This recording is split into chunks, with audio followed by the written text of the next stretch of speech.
സുഹൃത്തുക്കളെ, നമ്മൾ സിസ്റ്റമാറ്റിക്സിന്റെ ബാക്കി ചോദ്യങ്ങളാണ് കാണാൻ പോകുന്നത്. ഒരു 19ഓളം ചോദ്യങ്ങൾ കഴിഞ്ഞു. ഇനി അടുത്ത് നമ്മൾ 20ാമത്തെ ചോദ്യമാണ് ഡിസ്കസ് ചെയ്യാൻ ആയിട്ട് പോകുന്നത്. അപ്പോൾ എല്ലാവരും കൂടെ തന്നെ കട്ടക്ക് നിൽക്കുക. നമ്മൾ എക്സാം ഉറപ്പായിട്ടും നമുക്ക് ക്രാക്ക് ചെയ്യണം. നമ്മൾ 20ാമത്തെ ചോദ്യത്തിലോട്ട് പോവുകയാണ്. ചോദ്യം വായിച്ചു വെക്കുക. Naja Naja is an example of dash. Naja Naja Naja Naja എന്ന് പറയുന്നത് ഒരു സയന്റിഫിക് നെയിമാണ്. ഒരു ഓർഗാൻസിന്റെ, നമ്മളൊരു പാമ്പിന്റെ അറിയാലോ, നജ നജ പറയേണ്ട ആവശ്യമില്ല. അങ്ങനെയാണെങ്കിൽ നജ നജ എന്ന് പറയുന്ന ഒരു സയന്റിഫിക് നെയിമാണ്. നമ്മൾ ഈ ഹോമോസാപ്പിയൻസ് എന്നൊക്കെ വിളിക്കുന്നത് പോലെ ഒരു ബൈനോമിയൽ നോമെൻക്ലേച്ചർ കൊടുത്തിട്ട് ഒറ്റയ്ക്കൊന്നൊരു നെയിമാണ് ഈ നജ നജ എന്ന് പറയുന്നത്. പക്ഷെ നിങ്ങൾക്ക് സൂക്ഷിച്ചു നോക്കിയാൽ കാണാം നജ നജ എന്ന് വെച്ചാൽ ഇവിടെ സൂക്ഷിച്ചു നോക്കിയാൽ നമുക്ക് കാണാം ഇവിടെ ജീനസ് നെയിമും സ്പീഷ്യസ് നെയിമും സെയിമാ. ശരിയല്ലേ? ജീനസ് നെയിം ഫസ്റ്റ് ക്യാപിറ്റൽ ലെറ്ററിൽ നമ്മൾ തുടങ്ങുന്ന ലെറ്ററാണ് ജീനസ് നെയിം. രണ്ടാമത്താണ് ആ ഓർഗാനിസത്തിന്റെ സ്പീഷ്യസ് നെയിം നമുക്കറിയാം. ഇവിടെ നമ്മൾ നോക്കി കഴിയുമ്പോൾ നമുക്ക് മനസ്സിലാകും ഇവിടെ ജീനസ് നെയിമും സ്പീഷ്യസ് നെയിമും സെയിം ആണ്. അത്തരത്തിലുള്ള നെയിമിംഗ് മെത്തേഡ്സിനെ നമ്മൾ വിളിക്കുന്ന പേരാണ് ടോട്ടോണിംസ്. ടോട്ടോണിംസ്. അങ്ങനെയാണെങ്കിൽ ഒരു ഓർഗാനിസം നമ്മൾ പേര് കൊടുക്കുമ്പോൾ അതിന്റെ ജീനസ് നെയിമും സ്പീഷ്യസ് നെയിമും സെയിം ആണെങ്കിൽ it is an example of a tautonym എന്ന് പഠിച്ചു വെച്ചേക്കുക. It is only possible in സുവോളജിയിൽ മാത്രമേ ഇത് കാണാറുള്ളൂ, ടോട്ടോണിംസ്. ഈ സ്റ്റേറ്റ്മെന്റ് ബേസ്ഡ് ടോട്ടോണിംസ് ബോട്ടണിയിൽ ഒരുപാടുണ്ടെന്ന് വെച്ചാൽ ബോട്ടണി മേഖലയിൽ അങ്ങനെ ഇല്ല കേട്ടോ. ബോട്ടണി മേഖലയിൽ നമ്മൾ ഈ ടോട്ടോണിംസ് അധികം നമുക്ക് കാണാൻ പറ്റത്തില്ല. നമുക്ക് സുവോളജി മേഖലയിലാണ് ഈ ടോട്ടോണിംസിന്റെ അതിപ്രസരം നമുക്ക് കാണാൻ പറ്റുന്നത്. ജീനസ് നെയിമും സ്പീഷ്യസ് നെയിമും സെയിം ആണെങ്കിൽ അത്തരത്തിലുള്ള നെയിമിംഗ് മെത്തേഡ്സിനെ നമ്മൾ വിളിക്കുന്ന പേരാണ് ടോട്ടോണിംസ്. ഇനി എന്താണ് സിനോണിം? നമ്മൾ ഇംഗ്ലീഷ് ഒക്കെ പഠിക്കുന്നവരാണെങ്കിൽ നമ്മൾ പഠിക്കുന്ന വാക്കാ synonym.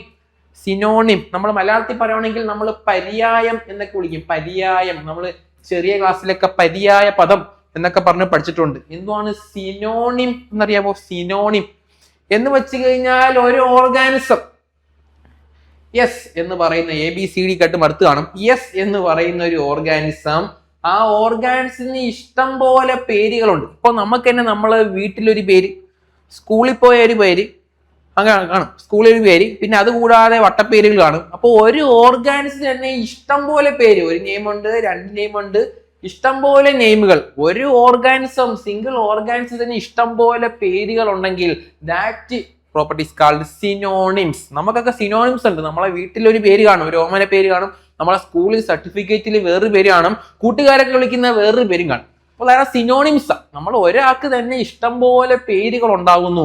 That property is called synonym. ഒരു ഓർഗാനിസത്തിന് ഇഷ്ടം പോലെ എന്ത് വരുന്നു? പേരുകൾ വരുന്ന അവസ്ഥ. ഇനി എന്താണ് ഹോമോണിം? ഹോമോ എന്ന് വെച്ചാൽ അറിയാമോ? ഒറ്റ. നിം എന്ന് വെച്ചാൽ നെയ്മ. അപ്പൊ ഹോമോണിം എന്ന് വെച്ചാൽ ഒന്നിൽ കൂടുതൽ ഓർഗാനിസത്തിന് ഒറ്റ പേര്. അയ്യോ ദാരിദ്ര്യം. ഒന്നിൽ കൂടുതൽ 1, 2, 3 ഇത് 3 ഓർഗാനിസമാ. ഈ 3 ഓർഗാനിസത്തിനെയും കൂടെ ഒറ്റ പേര്. അവരെ പേര് വിളിക്കുമ്പോൾ 3 പേരും കൂടെ ഒരുമിച്ച് വരുന്നു. ഒരാളെ പേര് വിളിക്കുമ്പോൾ 3 പേരും കൂടെ വരുന്ന അവസ്ഥ. എന്ന് വെച്ചാൽ ഒന്നിൽ കൂടുതൽ ഓർഗാനിസത്തിന് ഒറ്റ പേരിടുന്നു. അത്ര ദാരിദ്ര്യം പിടിച്ച അവസ്ഥയും നമ്മൾ ബയോളജി മേഖലയിൽ ഉണ്ടെന്നാണ്. ഓക്കെ, അങ്ങനെയാണെങ്കിൽ ആ അവസ്ഥയെ വിളിക്കുന്ന പേര്, ആ പ്രോപ്പർട്ടി വിളിക്കുന്ന പേരാണ് ഹോമോണിം. ഒന്നിൽ കൂടുതൽ ഓർഗാനിസത്തിന് ഒരേ പേരുകൾ. ഒരു പേര് വിളിച്ചു കഴിഞ്ഞാൽ 3 പേര് എന്നെ വിളിച്ചോ എന്നെയാണ് വിളിച്ചതെന്ന് ഓടിച്ചു വരും.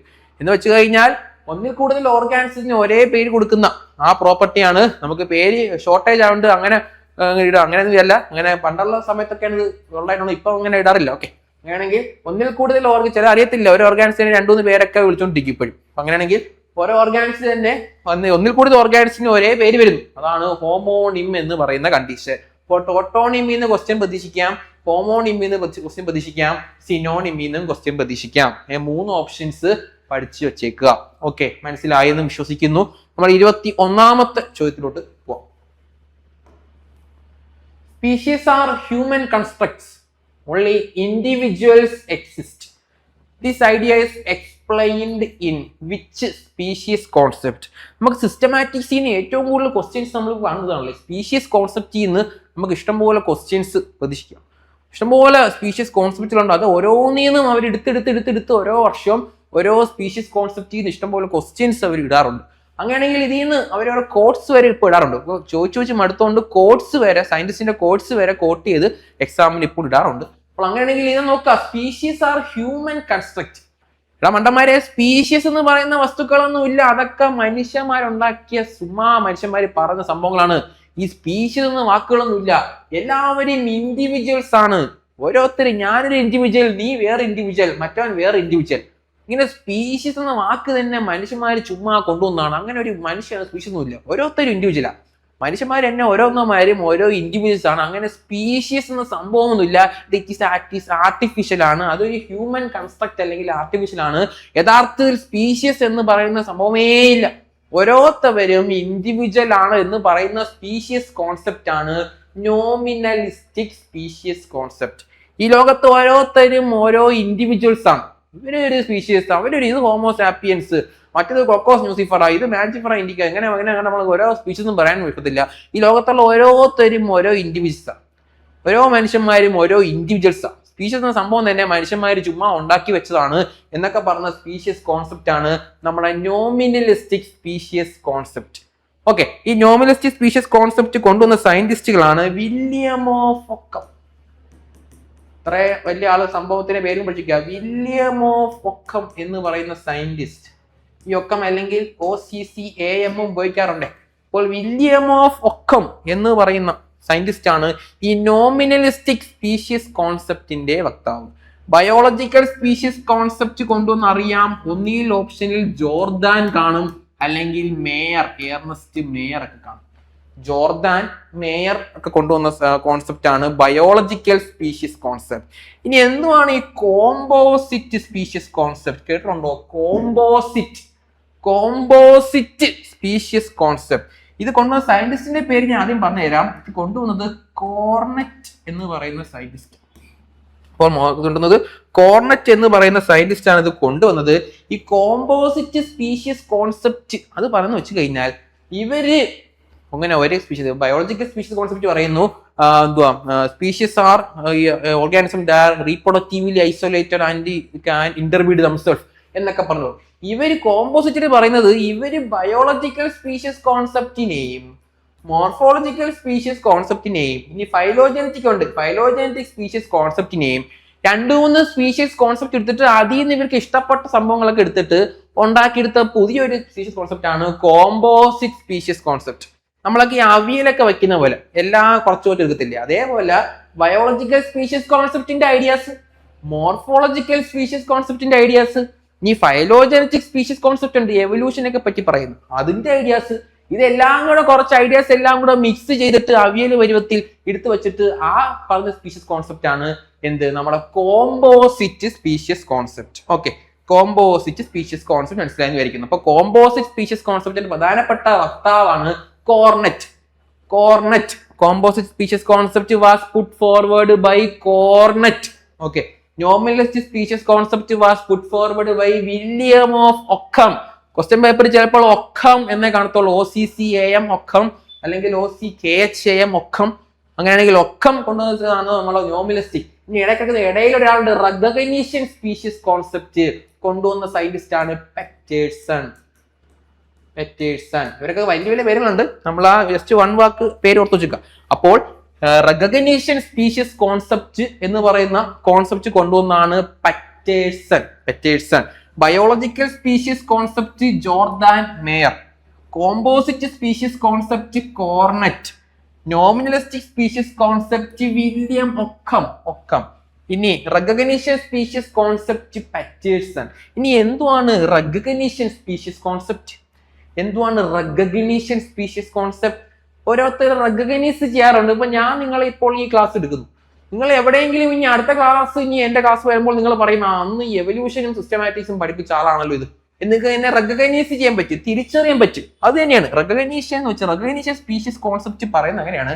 ഇപ്പോൾ A എന്ന് പറയുന്ന ഒരു സ്പീഷീസും ഉണ്ട്, B എന്ന് പറയുന്ന ഒരു സ്പീഷീസും ഉണ്ട്. ഓക്കെ, ഈ സ്പീഷീസിന്റെ ഒക്കെ ബേസ് അടിസ്ഥാനം എന്ന് പറഞ്ഞാൽ ഇവർക്ക് തമ്മിൽ റീപ്രൊഡ്യൂസ് ചെയ്യാൻ പറ്റും. അങ്ങനെയാണെങ്കിൽ ഇവര് ഇപ്പൊ ഇത് ഒരു സ്പീഷീസിൽപ്പെട്ട 2 ആൾക്കാരാണ്, ഒരു സ്പീഷീസിൽപ്പെട്ട 2 ഇൻഡിവിജ്വൽസ് ആണ് എയും ബിയും. ഒരു സ്പീഷീസിനകത്ത് 2 ആൾക്കാർ. മനുഷ്യനാണെങ്കിൽ ഹോമോസാപ്പിയൻസി വരുന്ന രണ്ടാൾക്കാരാണ് എയും ബി സങ്കല്പിക്കുക. ഒരു സ്പീഷീസ് രണ്ടാൾക്കാരാണ് എയും ബി. അങ്ങനെ പരസ്പരം ഇപ്പൊ എക്ക് ബീനെ കണ്ടാൽ മനസ്സിലാവണം ഇവനെ എനിക്ക് ഇവനെ മേറ്റ് ചെയ്യാൻ പറ്റും, ഞാനും ഇവനും കൂടെ മേറ്റ് ചെയ്ത് കഴിഞ്ഞാൽ അടുത്ത യങ് വൺസ് ഉണ്ടാകും. അങ്ങനെ മേറ്റിംഗ് സ്ട്രാറ്റജീസ് രണ്ടുപേരും തമ്മിൽ റീപ്രൊഡക്ഷൻ നടക്കും. നമ്മൾ രണ്ടുപേരെയും മേറ്റിംഗ് മെത്തേഡ്സ് സെയിം ആണ്, നമുക്ക് കറക്റ്റായിട്ട് മേറ്റ് ചെയ്യാൻ പറ്റുമെന്ന് എക്കും ബിക്കും പരസ്പരം മനസ്സിലാവണം. അങ്ങനെ റെക്കഗ്നൈസ് ചെയ്യുന്ന ആൾക്കാർ, അങ്ങനെ മേറ്റിങ്ങിന് വേണ്ടിയിട്ട് പരസ്പരം റെക്കഗ്നൈസ് ചെയ്യാൻ കഴിവുള്ള ആൾക്കാരാണ് ഒരു സ്പീഷീസ് എന്നാണ് നമ്മൾ റെക്കഗ്നീഷൻ സ്പീഷീസ് കോൺസെപ്റ്റ് പറയുന്നത്.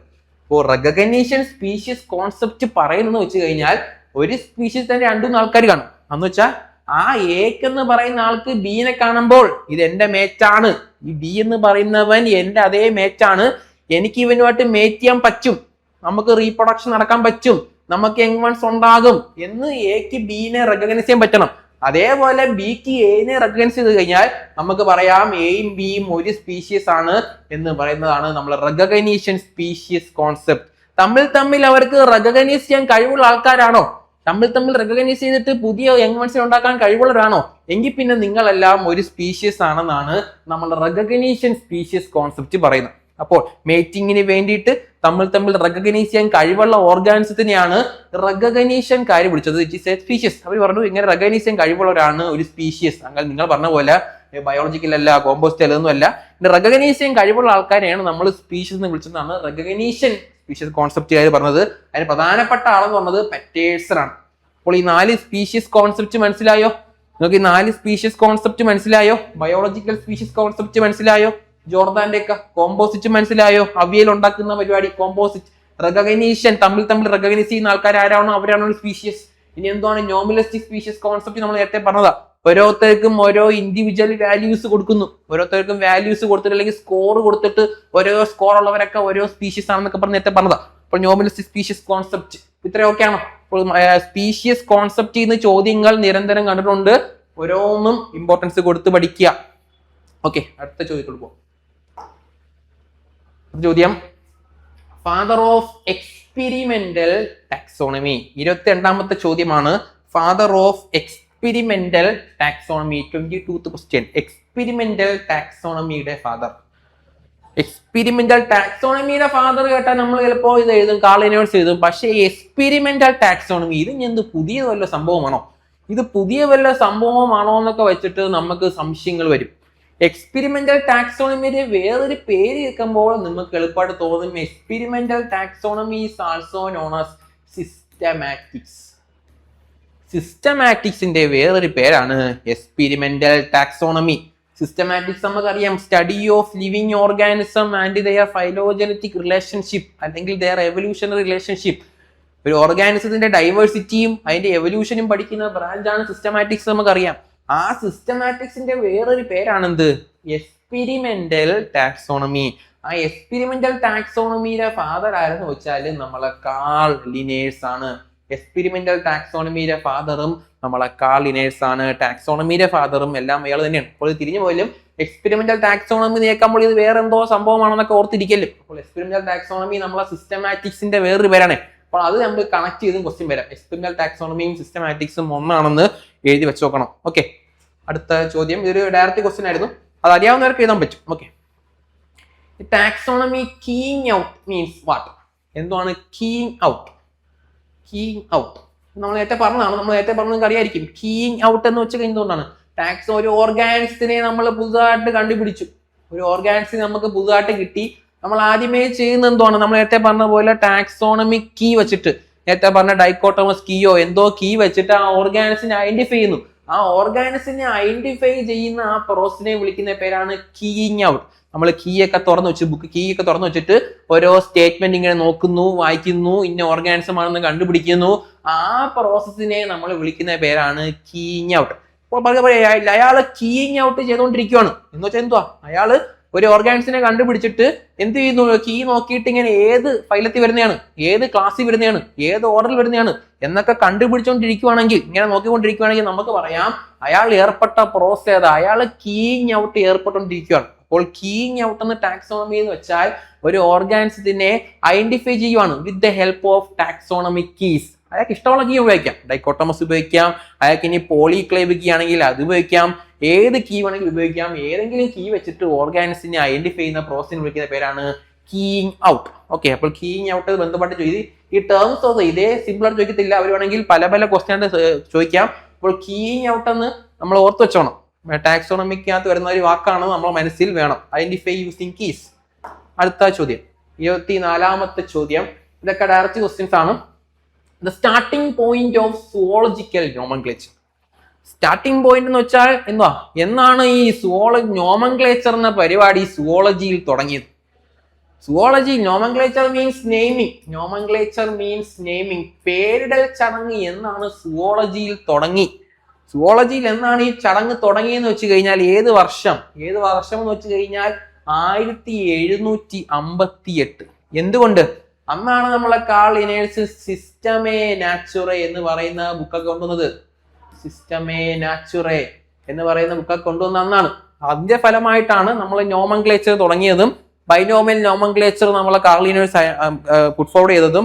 ഇങ്ങനെ ജീനസ് നെയിം ഉണ്ടെന്നും സ്പീഷ്യസ് നെയിം ഉണ്ടെന്നും, genus name must begin with capital letter, species name must begin with a small letter, എഴുതുമ്പോൾ സെപ്പറേറ്റ് അണ്ടർലൈൻ ചെയ്യണമെന്നും ഇങ്ങനെ ഒരു സെറ്റ് ഓഫ് റൂൾസ് കൊണ്ടുവന്നു.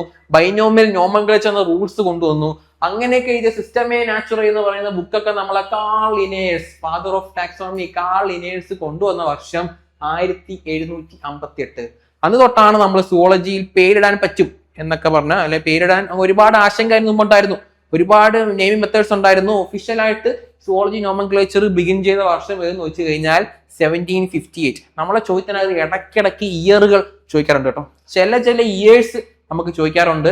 ഇത് ഇമ്പോർട്ടൻ്റ് ആണ്. അങ്ങനെ വല്ലപ്പോഴും ചില ഇയേഴ്സ് നമ്മളെ ക്വസ്റ്റ്യൻ പേപ്പർ വരാറുണ്ട്. അപ്പോൾ ചില പറയുന്ന വർഷങ്ങളൊക്കെ നോട്ട് ചെയ്ത് പോകുക. അപ്പോൾ 1758 എന്ന് പറയുന്ന വർഷം നമ്മൾ ബയോളജിക്കാർ മറക്കാൻ പറ്റാത്ത വർഷമാണ്. സുവോളജിക്കൽ നോമൻക്ലേച്ചർ തുടങ്ങിയ വർഷം. ഓക്കെ, സിസ്റ്റമേ നാച്ചുറ കൊണ്ടുവന്ന വർഷമാണ്. ഓക്കെ, ഇനി അടുത്ത question. Recognition species concept focus. ഇപ്പോൾ പറഞ്ഞങ്ങോട്ട് കഴിഞ്ഞതേ ഉള്ളൂ, അപ്പോഴത്തേക്കും അടുത്ത ക്വസ്റ്റ്യൻ വന്നു. റെക്കഗ്നീഷൻ സ്പീഷ്യസ് കോൺസെപ്റ്റ് എന്ന് വെച്ചാൽ എന്തിനെ ഫോക്കസ് ചെയ്യുന്നതാണ്? എനിക്ക് അറിയാം, നേരത്തെ പറഞ്ഞു എയും ബി രണ്ട് സ്പീഷ്യസ് ഉണ്ട്. എനിക്ക് ബീനെ തിരിച്ചറിയാൻ പറ്റണം, ഇത് എന്റെ മേറ്റാണ് തിരിച്ചറിയാൻ പറ്റണം. ബിക്ക് എനെയും തിരിച്ചറിയാൻ പറ്റണം. എങ്കിൽ പിന്നെ ആ സ്പീഷ്യസ് കോൺസെപ്റ്റ് ആണ് റെക്കഗ്നീഷൻ സ്പീഷ്യസ് കോൺസെപ്റ്റ് നമ്മൾ പറഞ്ഞിട്ടുണ്ട്. എന്ന് വെച്ചാൽ അത് ഫോക്കസ് ചെയ്യുന്ന എപ്പോഴും മേറ്റിംഗ് സിഗ്നൽസിനെ അടിസ്ഥാനമാക്കിയിട്ടായിരിക്കും. എ തിരിച്ചറിയുന്ന എനിക്ക് മേറ്റ് ചെയ്യാൻ പറ്റുമോ, ബി നോക്കുമ്പോൾ എനിക്ക് ഇവനോട്ട് മേറ്റ് ചെയ്യാൻ പറ്റുമോ, അങ്ങനെ മേറ്റിംഗ് സിഗ്നൽസിനെ ബേസ് ചെയ്തിട്ടാണ്. മേറ്റ് ചെയ്യാൻ പറ്റുമെങ്കിൽ ഇവർ രണ്ടുപേരെ നമ്മൾ ഒരു സ്പീഷ്യസിനകത്ത് ഉൾപ്പെടുത്തും. ഇനി എ വിചാരിക്കുവാണ്, എ കണ്ടിട്ട് ബിനെ കണ്ടിട്ട് പറയുവാണ് എനിക്ക് ഇവനോട്ട് മേറ്റ് ചെയ്യാൻ പറ്റത്തില്ല, ഇവ വേറെ ആളാണ്, ഇവ എന്റെ ഇതിനകത്ത് വരുന്നതല്ല, ഇപ്പൊ വേറെ ഏതോ ആളാണെന്ന് പറയുവാണെങ്കിൽ ഇവർ രണ്ടും ഒരു സ്പീഷ്യസ് അല്ല. റെക്കഗ്നീഷൻ സ്പീഷ്യസ് കോൺസെപ്റ്റിന്റെ ബേസിൽ അവർ രണ്ടുപേരും ഒരു സ്പീഷ്യസ് അല്ല. അപ്പോൾ എ കണ്ടിട്ട് പറയുവാണ് ബി എന്റെ ആൾ തന്നെയാണ്, എനിക്ക് അവനെ മേറ്റ് ചെയ്യാൻ പറ്റും എന്ന് പറയുവാണെങ്കിൽ അവർ രണ്ടുപേരെ നമ്മൾ ഒരു സ്പീഷ്യസ് ഗ്രൂപ്പിനകത്ത് ഉൾപ്പെടുത്തും. Is called recognition species concept കൊണ്ടുവന്ന സയന്റിസ്റ്റ് ഓർത്തോണം പാറ്റേഴ്സൺ ആണ്. Based on mating signals. Mating സിഗ്നൽസിന്റെ ബേസിലാണ് ഇവര് വർക്ക് ചെയ്യുന്നത്. ഓക്കെ, 25th ക്വസ്റ്റ്യൻ ക്ലിയർ ആണ്. അടുത്ത 26th question. Which species concept is most practical for paleontology? പാലിയന്റോളജിക്ക് ഏറ്റവും ബെസ്റ്റ് ആയിട്ടുള്ള സ്പീഷ്യസ് കോൺസെപ്റ്റ് ഏതാണെന്ന ചോദ്യം. പാലിയന്റോളജി പഠിക്കുമ്പോൾ ഒരാൾക്ക് ഏറ്റവും ബെസ്റ്റ് ആയിട്ട് ചൂസ് ചെയ്യാൻ പറ്റുന്ന സ്പീഷ്യസ് കോൺസെപ്റ്റ് ഏതാണെന്നാണ് ചോദ്യം. എന്താണ് palaeontology? Palaeontology study of fossils. ഫോസിലിനെ പറ്റി പഠിക്കുന്ന ബയോളജിയുടെ ബ്രാഞ്ച് ആണ് പാലിയന്റോളജി. ഫോസിലിനെ പറ്റി പഠിക്കുന്ന ബയോളജിയുടെ ബ്രാഞ്ചിനെ നമ്മൾ വിളിക്കുന്ന പേരാണ് എന്ത്? പാലിയന്റോളജി എന്ന് വിളിക്കും. അങ്ങനെയാണെങ്കിൽ ഒരു ഫോസിൽ നമുക്ക് കിട്ടി, എവിടെയോ കിടന്ന് നമുക്കൊരു ഫോസിലിനെ കിട്ടി, എവിടെയോ കിടന്ന് നമുക്കൊരു കല്ലിന്റെ പുറത്ത് ഒരു ഫോസിലിനെ കിട്ടി. അങ്ങനെയാണെങ്കിൽ ഫോസിൽ സ്റ്റഡി ചെയ്യുമ്പോൾ നമുക്ക് ക്വസ്റ്റ്യൻ എന്താ? Species concept. ഏത് സ്പീഷ്യസ് കോൺസെപ്റ്റ് ആണ് നോക്കാം. നമ്മളൊരു ഫോസിലിനെ കിട്ടിക്കഴിഞ്ഞാൽ അതിന്റെ ബയോളജിക്കൽ സംഭവം, അതിന്റെ മോർഫോളജിക്കൽ ഫീച്ചേഴ്സ് നമുക്ക് കാണാൻ പറ്റത്തില്ല. ഫോസില ചത്ത് കിടക്കുന്ന വർഷങ്ങൾക്ക് മുമ്പിടുന്ന സാധനമാണ്. അതിന്റെ ബയോളജിക്കൽ ഫീച്ചേഴ്സോ അതിന്റെ റീപ്രൊഡക്റ്റീവ് മെത്തേഡ്സോ അതിന് ഇന്റർബ്രീഡ് ചെയ്യാൻ പറ്റുമെന്നോ അതിന്റെ റീപ്രൊഡക്റ്റീവ് ഐസൊലേറ്റഡ് ആണെന്നോ ഒന്നും നമുക്ക് കഴിയാൻ പറ്റത്തില്ല. ബയോളജിക്കൽ ഫീച്ചേഴ്സ് ഒന്നും നമുക്ക് നോട്ട് ചെയ്യാൻ പറ്റത്തില്ല. ആ ഫോസിലിൽ നിന്ന് നമുക്ക് ഒരു ബയോളജിക്കൽ ആയിട്ടുള്ള ഇൻഫോർമേഷൻസ് ഒന്നും നമുക്ക് കിട്ടത്തില്ല. ആ ഫോസിലിൽ നിന്ന് ബയോളജിക്കൽ ആയിട്ടുള്ള ഇൻഫോർമേഷൻ നമുക്ക് കിട്ടത്തില്ല. അപ്പൊ അതിന്റെ പുറകെ പോയിട്ട് കാര്യമില്ല. ഇനി റെക്കഗ്നീഷൻ. ചത്ത് കിടക്കുന്ന ഫോസിൽ ആരെങ്കിലും മേറ്റിനെ കണ്ടുപിടിക്കാൻ പോകുമോ? വർഷങ്ങൾക്ക് മുമ്പ് ചത്ത് കിടക്കുന്ന ആ ജീവിയുടെ ഫോസില് മേറ്റിനെ കണ്ട് എണീച്ച് ഓടുവോ? ഇല്ല. റെക്കഗ്നൈസ് ചെയ്യോ? ഇല്ല. അപ്പൊ റെക്കഗ്നീഷൻ സ്പീഷ്യസ് കോൺസെപ്റ്റ് ബേസ് ചെയ്ത് നമുക്ക് ആ പാലിയോന്റോളജി പഠിക്കാൻ പറ്റത്തില്ല. ഇനി എക്കോളജിക്കൽ സ്പീഷ്യസ് കോൺസെപ്റ്റ് ഇപ്പോൾ നമുക്ക് കിട്ടി ഇവിടെ നിന്നായിരിക്കും. ചിലപ്പോൾ ആ ഫോസിൽ മരിച്ചത് ചിലപ്പോൾ വേറെ അവിടെ നിന്നായിരിക്കാം, ചിലപ്പോൾ ഒഴുകി ഇവിടെ ഒന്നായിരിക്കാം, ആ കല്ല് ചിലപ്പോൾ ഒഴുകി ഇവിടെ ഒന്നായിരിക്കാം. അങ്ങനെയാണെങ്കിൽ അത് ജീവിച്ചിരുന്ന എക്കോസിസ്റ്റത്തിനെ ബേസ് ചെയ്തിട്ടൊന്നും നമുക്ക് അതിനെ പഠിക്കാൻ പറ്റത്തില്ല. അപ്പോൾ ഒരു ഫോസിൽ കിട്ടിക്കഴിഞ്ഞാൽ നമുക്ക് ആകെ ചെയ്യാൻ പറ്റുന്നത് ആ ഫോസിലിന്റെ സ്ട്രക്ചർ പഠിക്കാം, ആ ഫോസിലിന്റെ സൈസ് പഠിക്കാം. ഇതൊക്കെ നോക്കിയിട്ട് അതിന്റെ ആ ഫോസിലിന്റെ മോർഫോളജി നോക്കിയിട്ട് മാത്രമേ നമുക്ക് ബാക്കി പഠിക്കാൻ പറ്റത്തുള്ളൂ. അപ്പോൾ നമ്മളൊരു ഫോസിലിനെ പറ്റി പഠിക്കുമ്പോൾ അല്ലെങ്കിൽ പാലിയോന്റോളജി ഫീൽഡിൽ നമ്മൾ എപ്പോഴും ഉപയോഗിക്കുന്നത് മോർഫോളജിക്കൽ സ്പീഷ്യസ് കോൺസെപ്റ്റ് ആയിരിക്കും.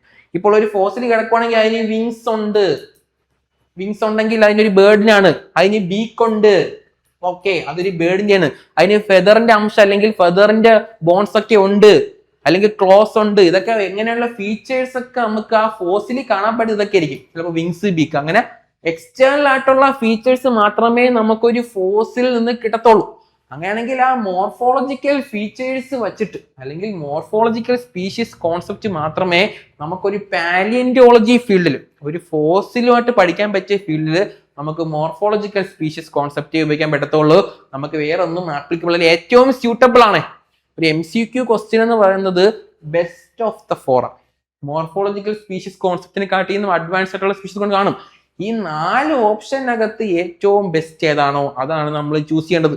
ഈ 4 ഓപ്ഷനകത്ത് ഏറ്റവും ബെസ്റ്റ് ഏതാ? മോർഫോളജിക്കൽ ഫീച്ചേഴ്സ്, ആ ഫോസിലിന്റെ സ്ട്രക്ചർ, ഷേപ്പ് മാത്രമേ കാണാൻ പറ്റത്തുള്ളൂ. അതുകൊണ്ട് പാലിയോന്റോളജി മേഖലയിൽ നമുക്ക് മോർഫോളജിക്കൽ സ്പീഷ്യസ് കോൺസെപ്റ്റ് ഉപയോഗിച്ചാൽ പഠിക്കാൻ എളുപ്പമാണ് എന്ന് വെക്കാം. ഇനി അടുത്ത 27ാമത്തെ ചോദ്യം. 27ാമത്തെ ചോദ്യം ICZ ബന്ധപ്പെട്ട ഒരുപാട് ചോദ്യമുണ്ട്. ഇന്റർനാഷണൽ കോഡ് ഓഫ് ആണ്, national code of zoological nomenclature ആണ് ICZ. നമ്മളെ പേരിലുള്ള ചടങ്ങോട്ടൊക്കെ ബന്ധപ്പെട്ടിരിക്കുന്ന ഒരു ഓർഗനൈസേഷൻ ആണ് ICZ എന്ന് പറയുന്നത്. ഈ ICZന്റെ ഫംഗ്ഷൻ അല്ലാത്തവ എന്ന ചോദ്യം ചുവടെ തന്നിരിക്കുന്നതിൽ ഏതാണ് ICZന്റെ റോൾ അല്ലാത്തത്? ICZ ജോലി ചെയ്യാത്തത് ഏതിനെ പറ്റിയ? സ്പീഷ്യസ് നമുക്ക് അറിയാം, ICZന്റെ ഒരു ജോലിയാണ് സ്പീഷ്യസിന് പേര് കൊടുക്കുക. നമ്മൾ ബൈനോമിയൽ നോമൻക്ലേച്ചർ ഒക്കെ വെച്ചിട്ട് ഒരു സ്പീഷ്യസിന് പേര് കൊടുക്കുക എന്നുള്ളത് ICZന്റെ ഒരു നിയമപ്രകാരമുള്ള ഒരു ജോലിയാണ്. സബ് സ്പീഷ്യസ് നെയിമിനെ കണ്ടുപിടിക്കുക, സ്പീഷ്യസിന്റെയും താഴെ വരുന്ന ലെവൽ, അതാണ് സബ് സ്പീഷ്യസ് എന്ന് പറഞ്ഞ, അതിനെ കണ്ടുപിടിക്കുക, അതിന്റെ പേര് കൊടുക്കുക, അത് നമ്മൾ ICZന്റെ ജോലിയാണ്. ഫാമിലി നെയിംസ് കണ്ടുപിടിക്കുക എന്നുള്ളതും നമ്മൾ ICZന്റെ ജോലിയാണ്. ഏത് ഫാമിലി പെടുന്ന ആൾക്കാരാണ് ഒരു ഓർഗാനിസം എടുത്തു കഴിഞ്ഞാൽ ഏത് ഫാമിലി എന്ന് കണ്ടുപിടിക്കുക എന്നും ICZ ജോലിയാണ്. ഇനി വെറൈറ്റി കണ്ടുപിടിക്കുക എന്നുള്ളത് ഇവരെ ജോലിയല്ല. ICZ ഈ വെറൈറ്റികളെ പുറകെ പോകത്തില്ല. എന്തുവാണ് variety? Kingdom, phylum, class, order, family, genus, species. ഈ സ്പീഷ്യസിന്റെയും അടിയിൽ വരുന്ന ആൾക്കാരാണ് സബ് സ്പീഷ്യസ്. സബ് സ്പീഷ്യസിൽ നിന്നും താഴെ വരുന്ന ആൾക്കാരാണ് വെറൈറ്റി. ഇവിടം വരെ മാത്രമേ നമ്മൾ ICZന് റോൾ ഉള്ളൂ. ICZ ആൻഡ് സബ് സ്പീഷ്യസ് വരെ കുഴപ്പമില്ല, ഇത്രയും ജോലി ഞാൻ ചെയ്തോളാം. സബ് സ്പീഷ്യസിന്റെ പേര് വരെയും അതിന്റെ ഫാമിലി ഓർഡർ എല്ലാം ഞാൻ കണ്ടുപിടിച്ചോളാം. പക്ഷെ ഇനി ഇതും കൂടെ ചെയ്യാൻ എനിക്ക് വയ്യ. ഇനി സബ് സ്പീഷ്യസിന് താഴെ പിന്നെയും ഒരുപാട് വെറൈറ്റീസ് ഉണ്ട്. ഒരു കോമൺ സ്പീഷ്യസിനകത്തുള്ള വെറൈറ്റീസ് ഇഷ്ടംപോലെ കാണും. അപ്പോൾ നമ്മൾ ഡോഗ് എടുത്തു കഴിഞ്ഞാൽ ഡോഗിന് തന്നെ ഇഷ്ടംപോലെ വെറൈറ്റി ഓഫ് ബ്രീഡുകളുണ്ട്, ഇഷ്ടംപോലെ വെറൈറ്റീസ് ഉണ്ട്. അവർക്ക് ചിലപ്പോൾ ഒരു നാടൻ പട്ടിക്കും ആ വെറൈറ്റിക്കും തമ്മിൽ ക്രോസ് ചെയ്യാനൊക്കെ പറ്റും. ഇവർക്ക് ആ സ്പീഷ്യസിലുള്ള ആൾക്കാരുമായിട്ട് മേറ്റ് ചെയ്യാനൊക്കെ പറ്റും.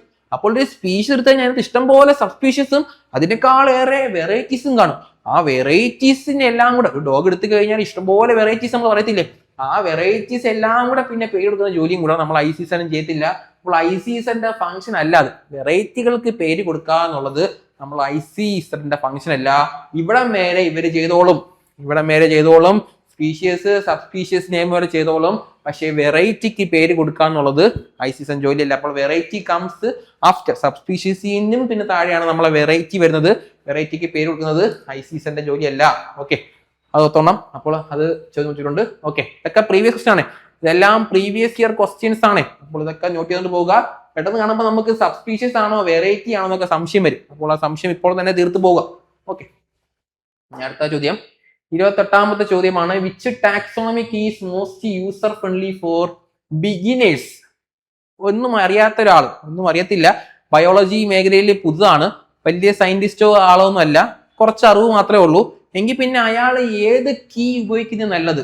പോളിക്ലേവ് കീ ഉപയോഗിക്കണോ, ഡൈക്കോട്ടോമസ് ഉപയോഗിക്കണോ, മോളിക്കുലാർ കീ ഉപയോഗിക്കണോ, ഇലക്ട്രോണിക് കീ ഉപയോഗിക്കണോ? ഞാൻ നേരത്തെ പറഞ്ഞു ഡൈക്കോട്ടോമസ് കീക്കകത്ത് 2 സ്റ്റേറ്റ്മെന്റ് കാണും. ഒരു സ്റ്റേറ്റ്മെന്റ് നമ്മൾ ഫില്ലാക്കുവാണെങ്കിൽ ഇപ്പൊ ഇതിനകത്ത് വിങ്സ് പ്രസന്റ് എന്ന് പറയുന്ന സ്റ്റേറ്റ്മെന്റ് കാണും. വിങ്സ് പ്രസന്റ് ആണ് നമ്മളെ കയ്യിരിക്കുന്ന ഓർഗാനിസത്തിനകത്ത് വിങ്സ് പ്രസന്റ് ആണെങ്കിൽ ആ ഗോ ടു സ്റ്റേറ്റ്മെന്റ് 4 എന്ന് കാണും. അപ്പോൾ നമ്മൾ ഇത് ഒന്നാം സ്റ്റേറ്റ്മെന്റ് ആയിരിക്കും 4ാമത്തെ സ്റ്റേറ്റ്മെന്റ് പോകണം. അപ്പൊ 4ാമത്തെ സ്റ്റേറ്റ്മെന്റിനകത്ത് ഒരു ഇത് കാണും. അത് ഫില്ലാക്കുകയാണെങ്കിൽ നമ്മൾ അടുത്തതിൽ പോകാം. അപ്പോൾ അങ്ങനെ നമ്മൾ പോകുന്ന ഒരു മെത്തേഡാണ് ഡൈക്കോട്ടോമസ് കീക്കകത്തുള്ളത്. അത് എളുപ്പമാണ്. നമ്മളില്ല പസിൽ സോൾവ് ചെയ്യുന്നത് പോലെ നമുക്ക് ഇങ്ങനെ സ്റ്റേറ്റ്മെന്റ് വായിക്കാൻ നമുക്ക് മനസ്സിലാവും. സിമ്പിൾ ഇംഗ്ലീഷാണ് ഉപയോഗിച്ചിരിക്കുന്നത്. വായിച്ചാൽ നമുക്ക് മനസ്സിലാവും. ആ കീ നമ്മൾ പി ജിയിലൊക്കെ നമ്മൾ ഈ ലാബിലൊക്കെ നമ്മൾ MSc പഠിക്കുമ്പോൾ നമ്മൾ ചെയ്തിട്ടുണ്ടായിരിക്കും. അതൊക്കെ കീ വെച്ചിട്ട് നമ്മൾ ലാബിലൊക്കെ നമ്മൾ അത് ചെയ്തിട്ടുണ്ട്. അപ്പോൾ അങ്ങനെയാണെങ്കിൽ ഒരു ബുക്ക് കാണിക്കും. അത് ബുക്ക് ആകുമ്പോൾ തരും.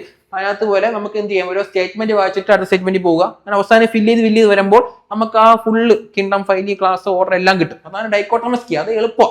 ഏത് സാധാരണക്കാരനും അത് നോക്കിയാൽ മനസ്സിലാവും. അത് നോക്കി വായിച്ച് എളുപ്പത്തിൽ നമുക്കൊരു പസില് സോൾവ് ചെയ്യുന്നത് പോലെ ഒരു ഓർഗാനിസം നമുക്ക് ഐഡന്റിഫൈ ചെയ്യാൻ പറ്റും. ഈ പോളിക്ലേവ് കീ എന്ന് വെച്ചാൽ മൾട്ടിപ്പിൾ ആക്സസ് കീസ് ആണ്. പോളിക്ലേവിന്റെ കീയുടെ വേറെ പേരാണ് മൾട്ടിപ്പിൾ ആക്സസ് കീ എന്ന് വെച്ച് കഴിഞ്ഞാൽ ഇതിന് ഡിഫറന്റ് മൾട്ടിപ്പിൾ എൻട്രീസ് ഒക്കെ ഉണ്ട്. ഡിഫറന്റ് എൻട്രീസ് ഉണ്ട്, മൾട്ടിപ്പിൾ ക്യാരക്ടേഴ്സ് ഒക്കെ ആയിട്ട് കമ്പൈൻ ചെയ്യും. 2 സ്റ്റേറ്റ്മെന്റ് ഒന്നുമല്ല, അവിടെ നിന്നും ഇവിടെ നിന്നൊക്കെ തുടങ്ങിയിട്ട് ഇഷ്ടംപോലെ ക്യാരക്ടേഴ്സിനൊക്കെ കമ്പൈൻ ചെയ്യുന്ന ഒരു കീയാണ് പോളിക്ലേവ് കീ. അത് ഒരു സാധാരണക്കാരന് പാടാണ്. മോളിക്കുലർ കീ എന്ന് ഒറ്റം പറ്റത്തില്ല. മോളിക്കുലർ സ്ട്രക്ചേഴ്സിനൊക്കെ ബേസിലുള്ള കീ ആണ്. അതൊരു സാധാരണക്കാരന് കണ്ടുപിടിക്കാൻ പോലും പറ്റത്തില്ല. അപ്പോൾ അങ്ങനെയാണെങ്കിൽ ഏറ്റവും എളുപ്പം ഉപയോഗിക്കാൻ പറ്റിയ കീ എന്ന് വെച്ചാൽ ഡൈക്കോട്ടോമസ് കീ ആണ്. ഏറ്റവും എളുപ്പം കൺസ്ട്രക്ട് ചെയ്യാനും എളുപ്പം ഏതാ? നമ്മളെ ഡൈക്കോട്ടോമസ് കീ. പോളിക്ലേവ് കീ ഒക്കെ കൺസ്ട്രക്ട് ചെയ്യാനും കുറച്ചുകൂടെ പാടാ. Difficult to construct dichotomous key ആണ്. കൺസ്ട്രക്ട് ചെയ്യാനും എളുപ്പം ഡൈക്കോട്ടോമസ് കീ ആണെന്ന് പഠിച്ചിരിക്കണം. അപ്പോൾ which among the following is easy to construct എന്ന് ചോദിച്ചാലും അത് ഡൈക്കോട്ടോമസ് ഉണ്ടെങ്കിൽ അതായിരിക്കും ആൻസർ. അത് പോളിക്ലേവ് ഒക്കെ ഉണ്ടെങ്കിൽ അതായിരിക്കും കൺസ്ട്രക്ട് ചെയ്യാൻ കുറച്ച് പാട്. ഈ മോളിക്കുലർ ഇലക്ട്രോണിക് നമ്മൾ ഇവിടെ ഉപയോഗിക്കുക അധികം നിങ്ങൾ കേൾക്കാത്ത കീകളാണ്. ഇത് രണ്ടുമായിരിക്കും എപ്പോഴും ഓപ്ഷനിൽ കാണുന്നത്. അപ്പൊ പോളിക്ലേവ് കീസ് ആ ഡിഫിക്കൽട്ട് ടു കൺസ്ട്രക്ട് ചെയ്യാൻ ഇത്തിരി പാടാണ്. ഡൈക്കോട്ടോമസ് കുറച്ചുകൂടെ എളുപ്പത്തിൽ നമുക്ക് കൺസ്ട്രക്ട് ചെയ്യാൻ പറ്റും. കുറച്ച് എളുപ്പത്തിൽ നമുക്ക് ആൻസർ കണ്ടുപിടിക്കാനൊക്കെ പറ്റും. അപ്പോൾ എക്കോ ഫ്രണ്ട്ലി നമുക്ക് എല്ലാം ഉപയോഗിക്കാൻ പറ്റുന്ന ആളാരാ? നമ്മളെ ഡൈക്കോട്ടോമസ് കീ ആണ്. ഓക്കെ, അടുത്ത ചോദ്യം, ബയോളജിക്കൽ സ്പീഷീസ് കോൺസെപ്റ്റ് എന്തിന് ഇതൊക്കെ ഫെയിൽ ചെയ്യുന്നു എന്ന് വെച്ചാൽ ബയോളജിക്കൽ സ്പീഷീസ് നമുക്ക് കോൺസെപ്റ്റ് അറിയാം. ആരുണ്ട്? നമ്മളെ ജോർദാനും മേയർ കൊണ്ടുവന്ന സ്പീഷീസ് കോൺസെപ്റ്റ് ആണ്. Group of organism can interbreed themself, they are reproductively isolated എന്നൊക്കെ പറഞ്ഞ സ്പീഷീസ് കോൺസെപ്റ്റ് ആണ് ബയോളജിക്കൽ സ്പീഷീസ് കോൺസെപ്റ്റ്. അവര് എന്തിനൊക്കെ ഫെയിൽ ചെയ്യുന്നു? അവര് എവിടെയൊന്നും ആപ്ലിക്കബിൾ അല്ല. എന്ന് വെച്ചാൽ അസെക്ഷൽ ഓർഗാൻസിന്റെ കേസിൽ നമുക്ക് ബയോളജിക്കൽ സ്പീഷീസ് ഒന്നും പറയാൻ പറ്റത്തില്ല. നമ്മള് എന്തുവാ സെക്ഷുവലി റീപ്രൊഡ്യൂസിങ് ആയിട്ടുള്ള ഓർഗാനിസം ഇന്റർബ്രീഡ് ചെയ്യാൻ കഴിവ് വേണം, തമ്മിൽ ബ്രീഡ് ചെയ്യാൻ കഴിവ് വേണം, റീപ്രൊഡക്റ്റീവ്ലി ഐസൊലേറ്റഡ് ആയിരിക്കണം. ഇങ്ങനെ ഒരു സെക്ഷുവൽ ഓർഗാൻസിന്റെ കേസാണ് നമ്മൾ പറയുന്നത്. അവിടെ നമ്മൾ അസെക്ഷൽ ഓർഗാൻസിന്റെ കേസ് പറയുന്നില്ല. അപ്പോൾ അസെക്ഷൽ ഓർഗാൻസിന്റെ കേസിൽ നമുക്ക് ബയോളജിക്കൽ സ്പീഷീസ് കോൺസെപ്റ്റ് പറയാൻ പറ്റത്തില്ല. ഇനി ഒരു ഫോസിൽ കിട്ടിക്കഴിഞ്ഞാൽ നമുക്ക് അതിന്റെ ബയോളജിക്കൽ സ്പീഷീസ് കോൺസെപ്റ്റ് പറയാൻ പറ്റത്തില്ല. നമുക്കൊരു ഫോസിൽ കിട്ടി, ഒരു കല്ലിൽ നിന്ന് ഒരു ഫോസിൽ കിട്ടിയെന്ന് വരിക, അതിനകത്ത് അതിന് ഇന്റർബ്രീഡ് ചെയ്യാൻ പറ്റുമെന്നോ അത് റീപ്രൊഡക്റ്റീവ്ലി ഐസൊലേറ്റഡ് ആണോ നമുക്ക് കണ്ടുപിടിക്കാൻ പറ്റത്തേയില്ല. അത് എങ്ങനത്തെ ആളാണ് നമുക്ക് പറയാൻ പറ്റത്തില്ല. അതുകൊണ്ട് അത് നമുക്കൊരു ഫോസിൽ കിട്ടിക്കഴിഞ്ഞാൽ അവിടെ നമുക്ക് നമുക്ക് മോർഫോളജിക്കൽ സ്പീഷീസ് കോൺസെപ്റ്റ് ഉപയോഗിക്കാൻ പറ്റത്തുള്ളൂ. അവിടെ നമുക്ക് മോർഫോളജിക്കൽ സ്പീഷീസ് കോൺസെപ്റ്റ് ഉപയോഗിക്കാം, അവിടെ നമുക്ക് ബയോളജിക്കൽ ഉപയോഗിക്കാൻ പറ്റത്തില്ല. ഇനി അടുത്തത് സെൽഫ് ഫെർട്ടിലൈസിങ് സ്പീഷീസ്, തമ്മിൽ സെൽഫ് ഫെർട്ടിലൈസേഷൻ സ്പീഷീസിനെ നമുക്ക് ഉപയോഗിക്കാൻ പറ്റത്തില്ല. നമുക്ക് എന്തുവാ റീപ്രൊഡക്റ്റീവ്ലി ഐസൊലേറ്റഡ് ആയിട്ടുള്ള തമ്മിൽ ഇന്റർബ്രീഡ് ചെയ്യുന്ന കൊടുക്കാൻ പറ്റത്തുള്ളൂ. സെൽഫ് ഫെർട്ടിലൈസ്, സ്വന്തമായിട്ട് ഫെർട്ടിലൈസ് ചെയ്ത് ഉണ്ടാക്കുന്ന ആൾക്കാരെ നമുക്ക് എന്ത് ചെയ്യാൻ പറ്റത്തില്ല. അവരെ എന്ന് നമുക്ക് എന്ത് ചെയ്യാം, ഫാൾസ് ഫെർട്ടിലൈസേഷൻ എന്നൊക്കെ പറയും. അത് നമുക്ക് അവിടെ നിന്ന് നമുക്ക് ബയോളജി കൺസിഡർ ചെയ്തില്ല. അപ്പോൾ ഈ 3 പേരെയും നമ്മൾ എന്ത് ചെയ്യുന്നില്ല, ബയോളജിക്കൽ സ്പീഷീസ് കോൺസെപ്റ്റ് കൺസിഡർ ചെയ്യുന്നില്ല. സെക്ഷുവലി റീപ്രൊഡ്യൂസിംഗ് ആയിട്ടുള്ള കുറച്ച് higher order organism, they can interbreed themself, they are reproductively isolated, അങ്ങനെയുള്ള ഓർഗാനിസിനെ മാത്രമേ നമ്മൾ കൺസിഡർ ചെയ്യുന്നുള്ളൂ. ഏറ്റവും അക്സെപ്റ്റഡ് ഇവരാണ്. നമ്മൾ ഇതുവരെ കൺസിഡർ ചെയ്തതിൽ ഏറ്റവും നമുക്ക് പഠിക്കാനുള്ള സ്പീഷീസ് കോൺസെപ്റ്റിനകത്ത് ഏറ്റവും അക്സെപ്റ്റ് ചെയ്തിരിക്കുന്ന സ്പീഷീസ് കോൺസെപ്റ്റ് ഒന്ന് ഇതാ, ബയോളജിക്കൽ സ്പീഷീസ് കോൺസെപ്റ്റ്. തെറ്റ് കൃത്യങ്ങൾ ഒരുപാടില്ലാത്ത ഒരു സ്പീഷീസ് കോൺസെപ്റ്റ് ഇത് എന്ന് വെച്ചാൽ ഇതിനകത്ത് അതിൽ തന്നെ പോരായ്മകളുണ്ട്. ബയോളജിക്കൽ സ്പീഷീസ് കോൺസെപ്റ്റ് നമ്മൾ അക്സെപ്റ്റബിൾ ആണെങ്കിലും കുറച്ച് ബാക്കി കമ്പയർ ചെയ്യുമ്പോൾ ഇത് കുറച്ച് അക്സെപ്റ്റബിൾ ആണെങ്കിലും അതിന്റെ 3 പോരായ്മകളാ പറഞ്ഞത്. ഈ 3 പോരായ്മകൾ എഴുതി വെച്ചോണം. ഇതിൽ നിന്ന് വേറെ ക്വസ്റ്റ്യൻസും വരാം.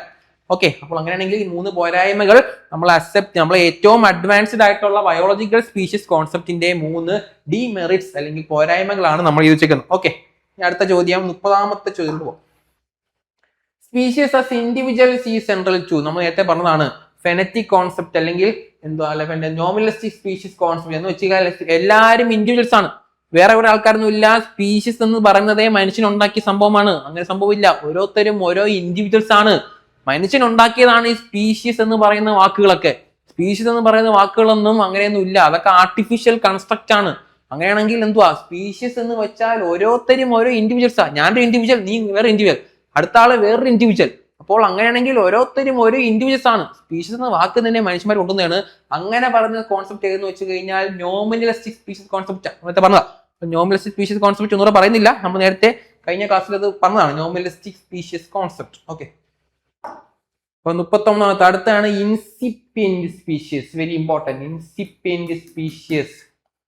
ഓക്കെ, നമ്മൾ സെറ്റ് മേഖലയിലൊക്കെ ഇടയ്ക്കിടയ്ക്ക് ചോദിക്കുന്ന ഒരു ക്വസ്റ്റ്യൻ ആണ് ഇൻസിപ്പിയന്റ് സ്പീഷീസ്. ഓക്കെ, എന്തുവാണ് ഇൻസിപ്പിയന്റ് സ്പീഷീസ് നോക്കാം. വെരി ഇമ്പോർട്ടന്റ് ആണ്. ഇൻസിപ്പിയന്റ് സ്പീഷീസ് എന്ന് വെച്ച് കഴിഞ്ഞാൽ ഒരു ആൻസിസ്റ്റർ, ഇതൊരു ആൻസിസ്റ്റർ എ എന്ന് പറയുന്ന ഒരു പൂർവികൻ, ഒരു ആൻസിസ്റ്റർ. അതിൽ നിന്ന് പയ്യെ എവല്യൂഷൻ ചേഞ്ച് ആണ്. എവല്യൂഷൻ എന്ന് വെച്ചാൽ പയ്യെ ചേഞ്ചസ് ആണ്. ഇതിൽ നിന്ന് പയ്യെ ചേഞ്ച് ആയി ബി ആകണം. ബി പുതിയൊരു സ്പീഷീസ് ആകാനായിട്ട് പോകുക. അങ്ങനെ എ പയ്യെ ബി ആകാനായിട്ട് പോകുന്നില്ലേ, ബി ആയില്ല. ബി എ എന്ന് പറയുന്ന ഒരു ഓർഗാനിസം എവല്യൂഷൻ സംഭവിച്ചിട്ട് ബി എന്ന് പറയുന്ന പുതിയൊരു ഓർഗാനിസം ആയിട്ട് മാറാൻ പോവുകയാണ്. അങ്ങനെയാണെങ്കിൽ ആ ഇടയ്ക്കുള്ള കണ്ടീഷൻ എ എന്ന് പറയുന്ന ആള് എവല്യൂഷൻ സംഭവിച്ചുകൊണ്ടിരിക്കുകയാണ്. അവര് ബി ആയിട്ട് മാറും. കുറച്ചു നാളോടെ കഴിഞ്ഞു കഴിഞ്ഞാൽ അവര് വേറൊരു സ്പീഷീസ് ആയി. ഇങ്ങനെ ആയില്ല, ബി ആയതുമില്ല, എ പയ്യെ ബി ആകാനായിട്ട് പോകുന്ന ഈ സ്പീഷീസിനെ വിളിക്കുന്ന പേരാണ് ഇൻസിപ്പിയന്റ് സ്പീഷീസ്. അവര് ഓൺ വെർജ് ഓഫ് സ്പീഷീസ് എന്ന് വെച്ചാൽ അവര് പുതിയ സ്പീഷീസ് ആകാറായി. അപ്പോൾ എ എന്ന് പറയുന്ന ഒരാൾ ഇനി കുറെ നാൾ കഴിഞ്ഞ് കാണാൻ പറ്റത്തില്ല. അയാള് പയ്യെ എവല്യൂഷൻ സംഭവിച്ച് ചേഞ്ച് നടന്ന് ബി എന്ന് പറയുന്ന പുതിയൊരു സ്പീഷീസ് ആയി മാറാൻ പോവാണ്. അവര് സ്പീഷീസിന്റെ വെർജിലാണ് എന്ന് വെച്ചാൽ അറ്റത്തിരിക്കും. ഇവിടെ വരായി. ഇനി കുറച്ച് നാളൂടെ കഴിഞ്ഞു കഴിഞ്ഞാൽ 10 വർഷം കഴിഞ്ഞു, 10 മില്യൺ വർഷം കഴിഞ്ഞു, ഇനി കുറച്ച് വർഷം കൂടെ കഴിഞ്ഞു കഴിഞ്ഞാൽ അവര് ബി ആയിട്ട് മാറും. അങ്ങനെയാണെങ്കിൽ ഓൺ ദ വെർജ് ഓഫ് സ്പീഷിയേഷന്റെ അറ്റത്തിരിക്കുക. ഇനി കുറച്ച് നാളും കഴിഞ്ഞു കഴിഞ്ഞാൽ ഇവര് പുതിയൊരു സ്പീഷീസ് ആയിട്ട് നമുക്ക് പ്രഖ്യാപിക്കാം. അവർ അത്രത്തോളം മാറ്റങ്ങൾ വന്നു കഴിഞ്ഞു. എയിൽ നിന്ന് ഒരുപാട് മാറ്റങ്ങൾ അവർക്ക് വന്നു കഴിഞ്ഞു. പുതിയൊരു സ്പീഷീസ് ആയിട്ട് പ്രഖ്യാപിക്കാൻ സാധിക്കും അവര് കുറച്ച് കഴിഞ്ഞാൽ. അങ്ങനെയുള്ള സ്പീഷീസിനെ വിളിക്കുന്ന പേരാണ് ഇൻസിപ്പിയന്റ് സ്പീഷീസ്. അപ്പോൾ ഇൻസിപ്പിയന്റ് സ്പീഷീസ് പുതിയൊരു സ്പീഷീസ് ആയോ? പുതിയൊരു സ്പീഷീസ് ആയില്ല. ആകാറായി വരുന്നതേ ഉള്ളൂ. ആകാറായി വന്നു. എ എന്ന് പറയുന്ന ഒരു സ്പീഷീസ് ബി ആകാറായി. കുറച്ച് നാളുകൾ കഴിഞ്ഞാൽ അവർ ബി ആയിട്ട് മാറും, പുതിയൊരു സ്പീഷീസ് ആയിട്ട് മാറും. അത്രത്തോളം ചേഞ്ച് അവർക്ക് നടന്നു, ഒരുപാട് ചേഞ്ച് നടന്നു. അങ്ങനെയുള്ള സ്പീഷീസിനെ വിളിക്കുന്ന പേരാണ് നമ്മൾ ഇൻസിപ്പിയന്റ് സ്പീഷീസ്. അവർ ആൻസിസ്റ്ററിൽ നിന്ന് കംപ്ലീറ്റ്ലി ഡിഫറെന്റ് ആയിരിക്കും. അവർ പുതിയ ഒരാളായിട്ട് മാറാൻ ഫുള്ളി പ്രിപ്പയർ ആയി കഴിഞ്ഞു. ആൻസിസ്റ്ററിൽ നിന്ന് കംപ്ലീറ്റ്ലി അവർ ഡിഫറെന്റ് ആയിരിക്കും. ഓക്കെ, അപ്പോൾ അതാണ് incipient species. On the verge of speciation ആകാറായിട്ട് നിൽക്കുന്ന ആ ഗ്രൂപ്പിനെ വിളിക്കുന്ന പേരാണ് ഇൻസിപ്പിയന്റ് സ്പീഷിയേഷൻ. ഓക്കെ, ഇനി അടുത്ത ചോദ്യത്തിൽ പോവാം.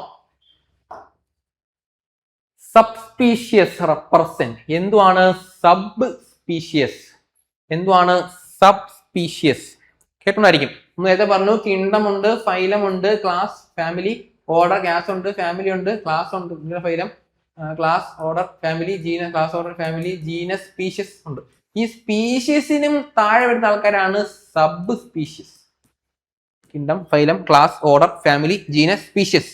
ആ സ്പീഷ്യസിന്റെയും താഴെ വരുന്ന ആൾക്കാരാണ് സബ് സ്പീഷ്യസ്. എന്ന് വെച്ചാൽ ഞാൻ ഒരു എക്സാമ്പിൾ പറഞ്ഞു തരാം. ഏഷ്യൻ എലിഫന്റും നമ്മൾ എപ്പോഴും കേൾക്കുന്ന ഏഷ്യൻ എലിഫന്റും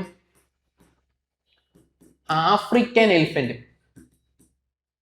ഏഷ്യൻ എലിഫന്റും ആഫ്രിക്കൻ എലിഫന്റ് രണ്ട് സ്ട്രക്ചർ ഒക്കെ ഡിഫറെന്റ് ആവും. ഒന്നിന് നല്ല നീളമുള്ള കൊമ്പ് കാണും, ഒന്നിന് കൊമ്പിന്റെ ഇതൊക്കെ കുറച്ച് കുറവായിരിക്കും. ഏഷ്യൻ എലിഫന്റും ആഫ്രിക്കൻ എലിഫന്റും, നമ്മൾ ഇന്ത്യൻ ടൈഗർ, മറ്റേ സൈബീരിയൻ ടൈഗർ എന്ന് കേൾക്കാം. എന്ന് വെച്ചാൽ ഈ ഏഷ്യൻ എലിഫന്റും ആഫ്രിക്കൻ എലിഫന്റും ബിലോങ് ടു സെയിം സ്പീഷ്യസ്. അവർ രണ്ടും സെയിം സ്പീഷ്യസ് ആണ്. അവർ രണ്ടുപേരും എലിഫന്റ് എന്ന് പറയുന്ന സ്പീഷ്യസ് ആണ്. പക്ഷെ ആ സ്പീഷ്യസിന്റെ അണ്ടറിലാണ് ഇവര് പിന്നെ ജോഗ്രഫിക്കൽ ലൊക്കേഷൻ മാറുന്നതനുസരിച്ചിട്ട് ആഫ്രിക്കയിൽ ജീവിക്കുന്ന ആൾക്കാരൊക്കെ അവിടെയുള്ള എലിഫന്റ് അവിടുത്തെ ക്ലൈമറ്റിക് കണ്ടീഷൻസിന് സൂട്ടബിൾ ആയിട്ടുള്ള എവല്യൂഷൻ അവരെ ബോഡിക്കകത്ത് വരും. ഒരുപാട് മാറ്റങ്ങൾ അവരെ ബോഡിക്കകത്ത് വരും. അപ്പോൾ അവരൊക്കെ ഉണ്ടാവുന്ന ബോഡിക്കകത്തുള്ള ചേഞ്ച് വേറെ.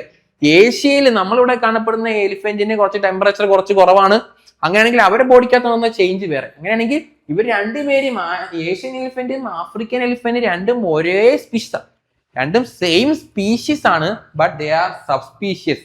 അവർക്ക് വേണമെങ്കിൽ തമ്മിൽ ബ്രീഡ് ചെയ്യാനുള്ള കഴിവുണ്ട്. ഏഷ്യൻ എലിഫന്റിനും ആഫ്രിക്കൻ എലിഫന്റിനും തമ്മിൽ ബ്രീഡ് ചെയ്യാൻ പറ്റും. They can interbreed. അവർക്ക് ബ്രീഡ് ചെയ്യാൻ പറ്റും, കാരണം അവർ ഒരു സ്പീഷീസിൽ വരുന്ന ആൾക്കാരാണ്. അങ്ങനെയാണെങ്കിൽ അവർക്ക് ഏഷ്യൻ സബ് സ്പീഷീസുകൾ തമ്മിൽ ബ്രീഡ് ചെയ്യാൻ പറ്റും. They can breed themselves. They can breed. അവർക്ക് തമ്മിൽ ബ്രീഡ് ചെയ്യാൻ പറ്റും, തമ്മിൽ മേറ്റ് ചെയ്യാൻ പറ്റും. അപ്പോൾ ഈ ജോഗ്രഫിക്കൽ സെപ്പറേഷൻസ് വന്നുകൊണ്ട് ഇവിടെ ഒരു എലിഫന്റ് സ്പീഷീസ് ആയിരുന്നു, അതിനകത്ത് കുറച്ചു പേര് ഏഷ്യൻ കോണ്ടിനെന്റിൽ പോയി. അപ്പോൾ അവരുടെ ബോഡിക്കകത്ത് അവിടെ ഉള്ള ക്ലൈമറ്റിക് കണ്ടീഷൻസിനനുസരിച്ചുള്ള മാറ്റങ്ങൾ വരും. ഇനി കുറച്ചു പേര് ആഫ്രിക്കയിലോട്ടാണ് പോയത്.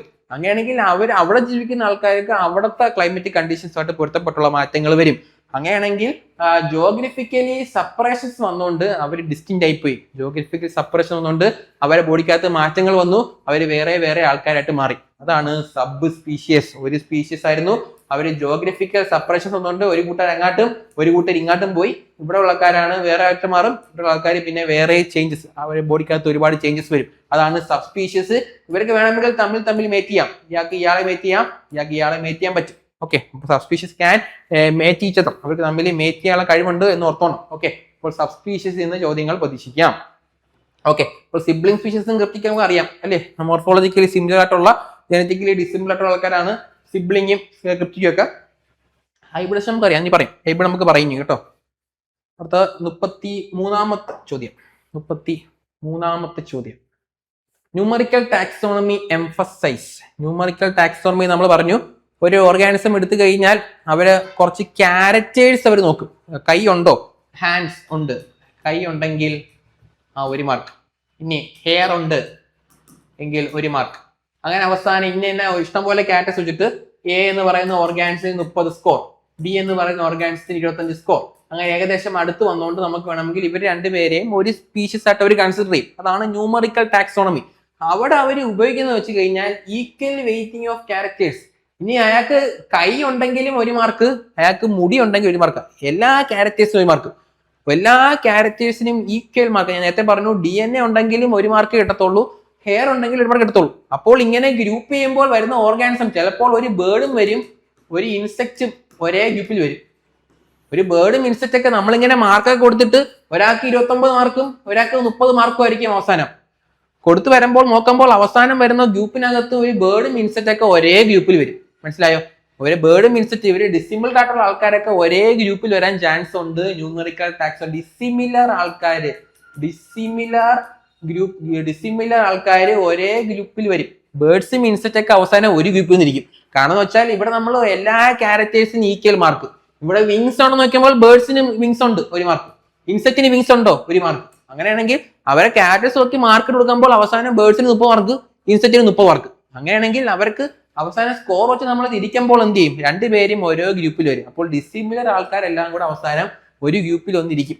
ഓക്കെ, അതാണ് എന്ത് നമ്മൾ ഇതിന്റെ ഒരു drawback. Equal weightage of characters ആണ്. അവർ എല്ലാ ക്യാരക്ടേഴ്സിനും തുല്യ മാർക്ക് കൊടുക്കുന്നു, തുല്യ വെയിറ്റേജ് കൊടുക്കുന്നു.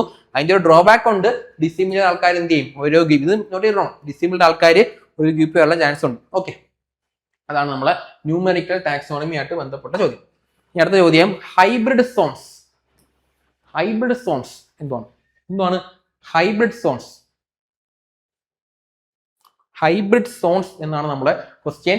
നോൺ ജീൻ ഫ്ലവർ ആണോ, പാർഷ്യൽ റീപ്രൊഡക്റ്റീവ് ഐസൊലേഷൻ ആണോ, കംപ്ലീറ്റ് ഐസൊലേഷൻ ആണോ, എക്കോളജിക്കൽ ഡൈവർജൻസ് ആണോ എന്നാണ് ചോദ്യം. ഇനി ഹൈബ്രിഡ് സോൺ എന്ന് വെച്ച് കഴിഞ്ഞാൽ it is an area. Hybrid zone എന്ന് വെച്ച് കഴിഞ്ഞാൽ കുറച്ച് ഏരിയ ആണ്.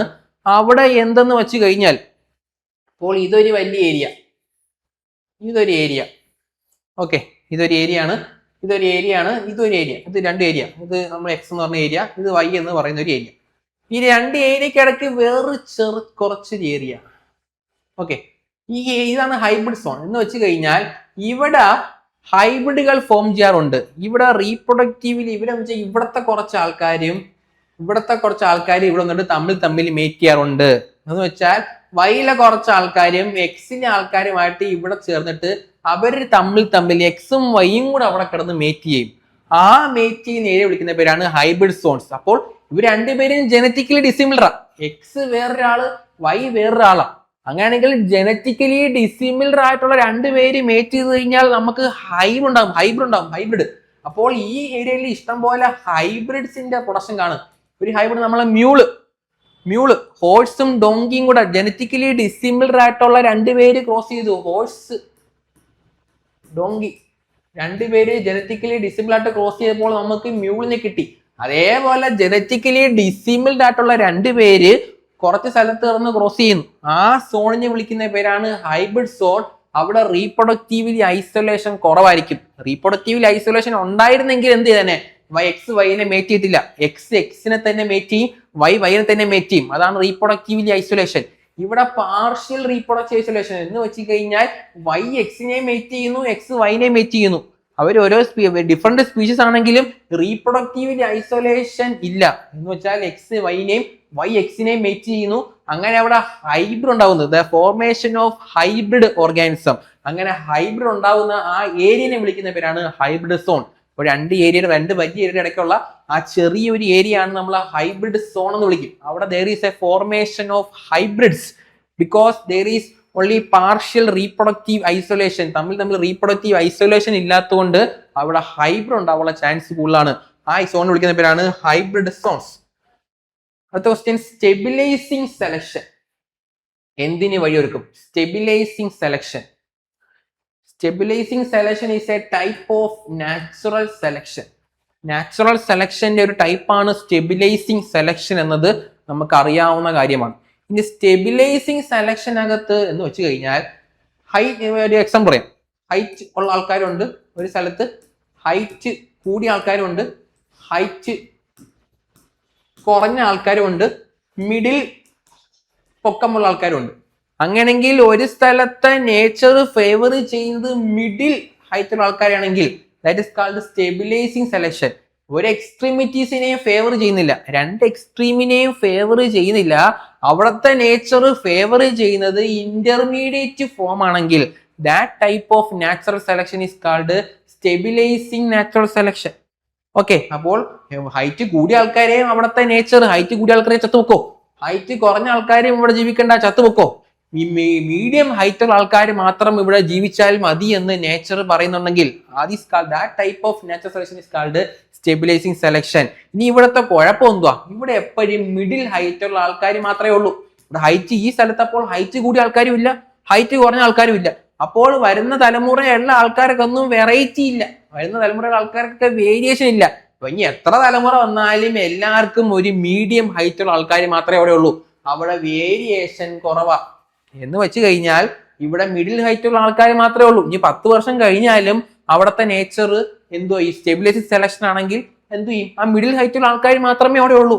അവിടെ ഹൈറ്റ് കൂടിയ ആൾക്കാരും ഇല്ല, കുറഞ്ഞ ആൾക്കാരും ഇല്ല, വേരിയേഷൻസ് ഇല്ല. അവിടെ ഹൈറ്റ് കൂടിയ ആൾക്കാരും കുറഞ്ഞ ആൾക്കാരും ഇല്ലെങ്കിൽ അവിടെ വേരിയേഷൻസ് ഇല്ല. അവിടെ എപ്പോഴും വേരിയേഷൻ കുറവാണ്. ദേ റെഡ്യൂസ്ഡ് വേരിയേഷൻ ബിക്കോസ് അവിടുത്തെ നേച്ചർ ഫേവർ ചെയ്യുന്നത് ഇന്റർമീഡിയറ്റ് ലെവൽ ആൾക്കാരെയാണ്. അപ്പോൾ ദർ ഈസ് റെഡ്യൂസ്ഡ് വേരിയേഷൻ. അവിടെ എത്ര നാൾ നോക്കിയാലും ആ മിഡിൽ ഹൈറ്റുള്ള ആൾക്കാർ മാത്രമേ കാണത്തുള്ളൂ.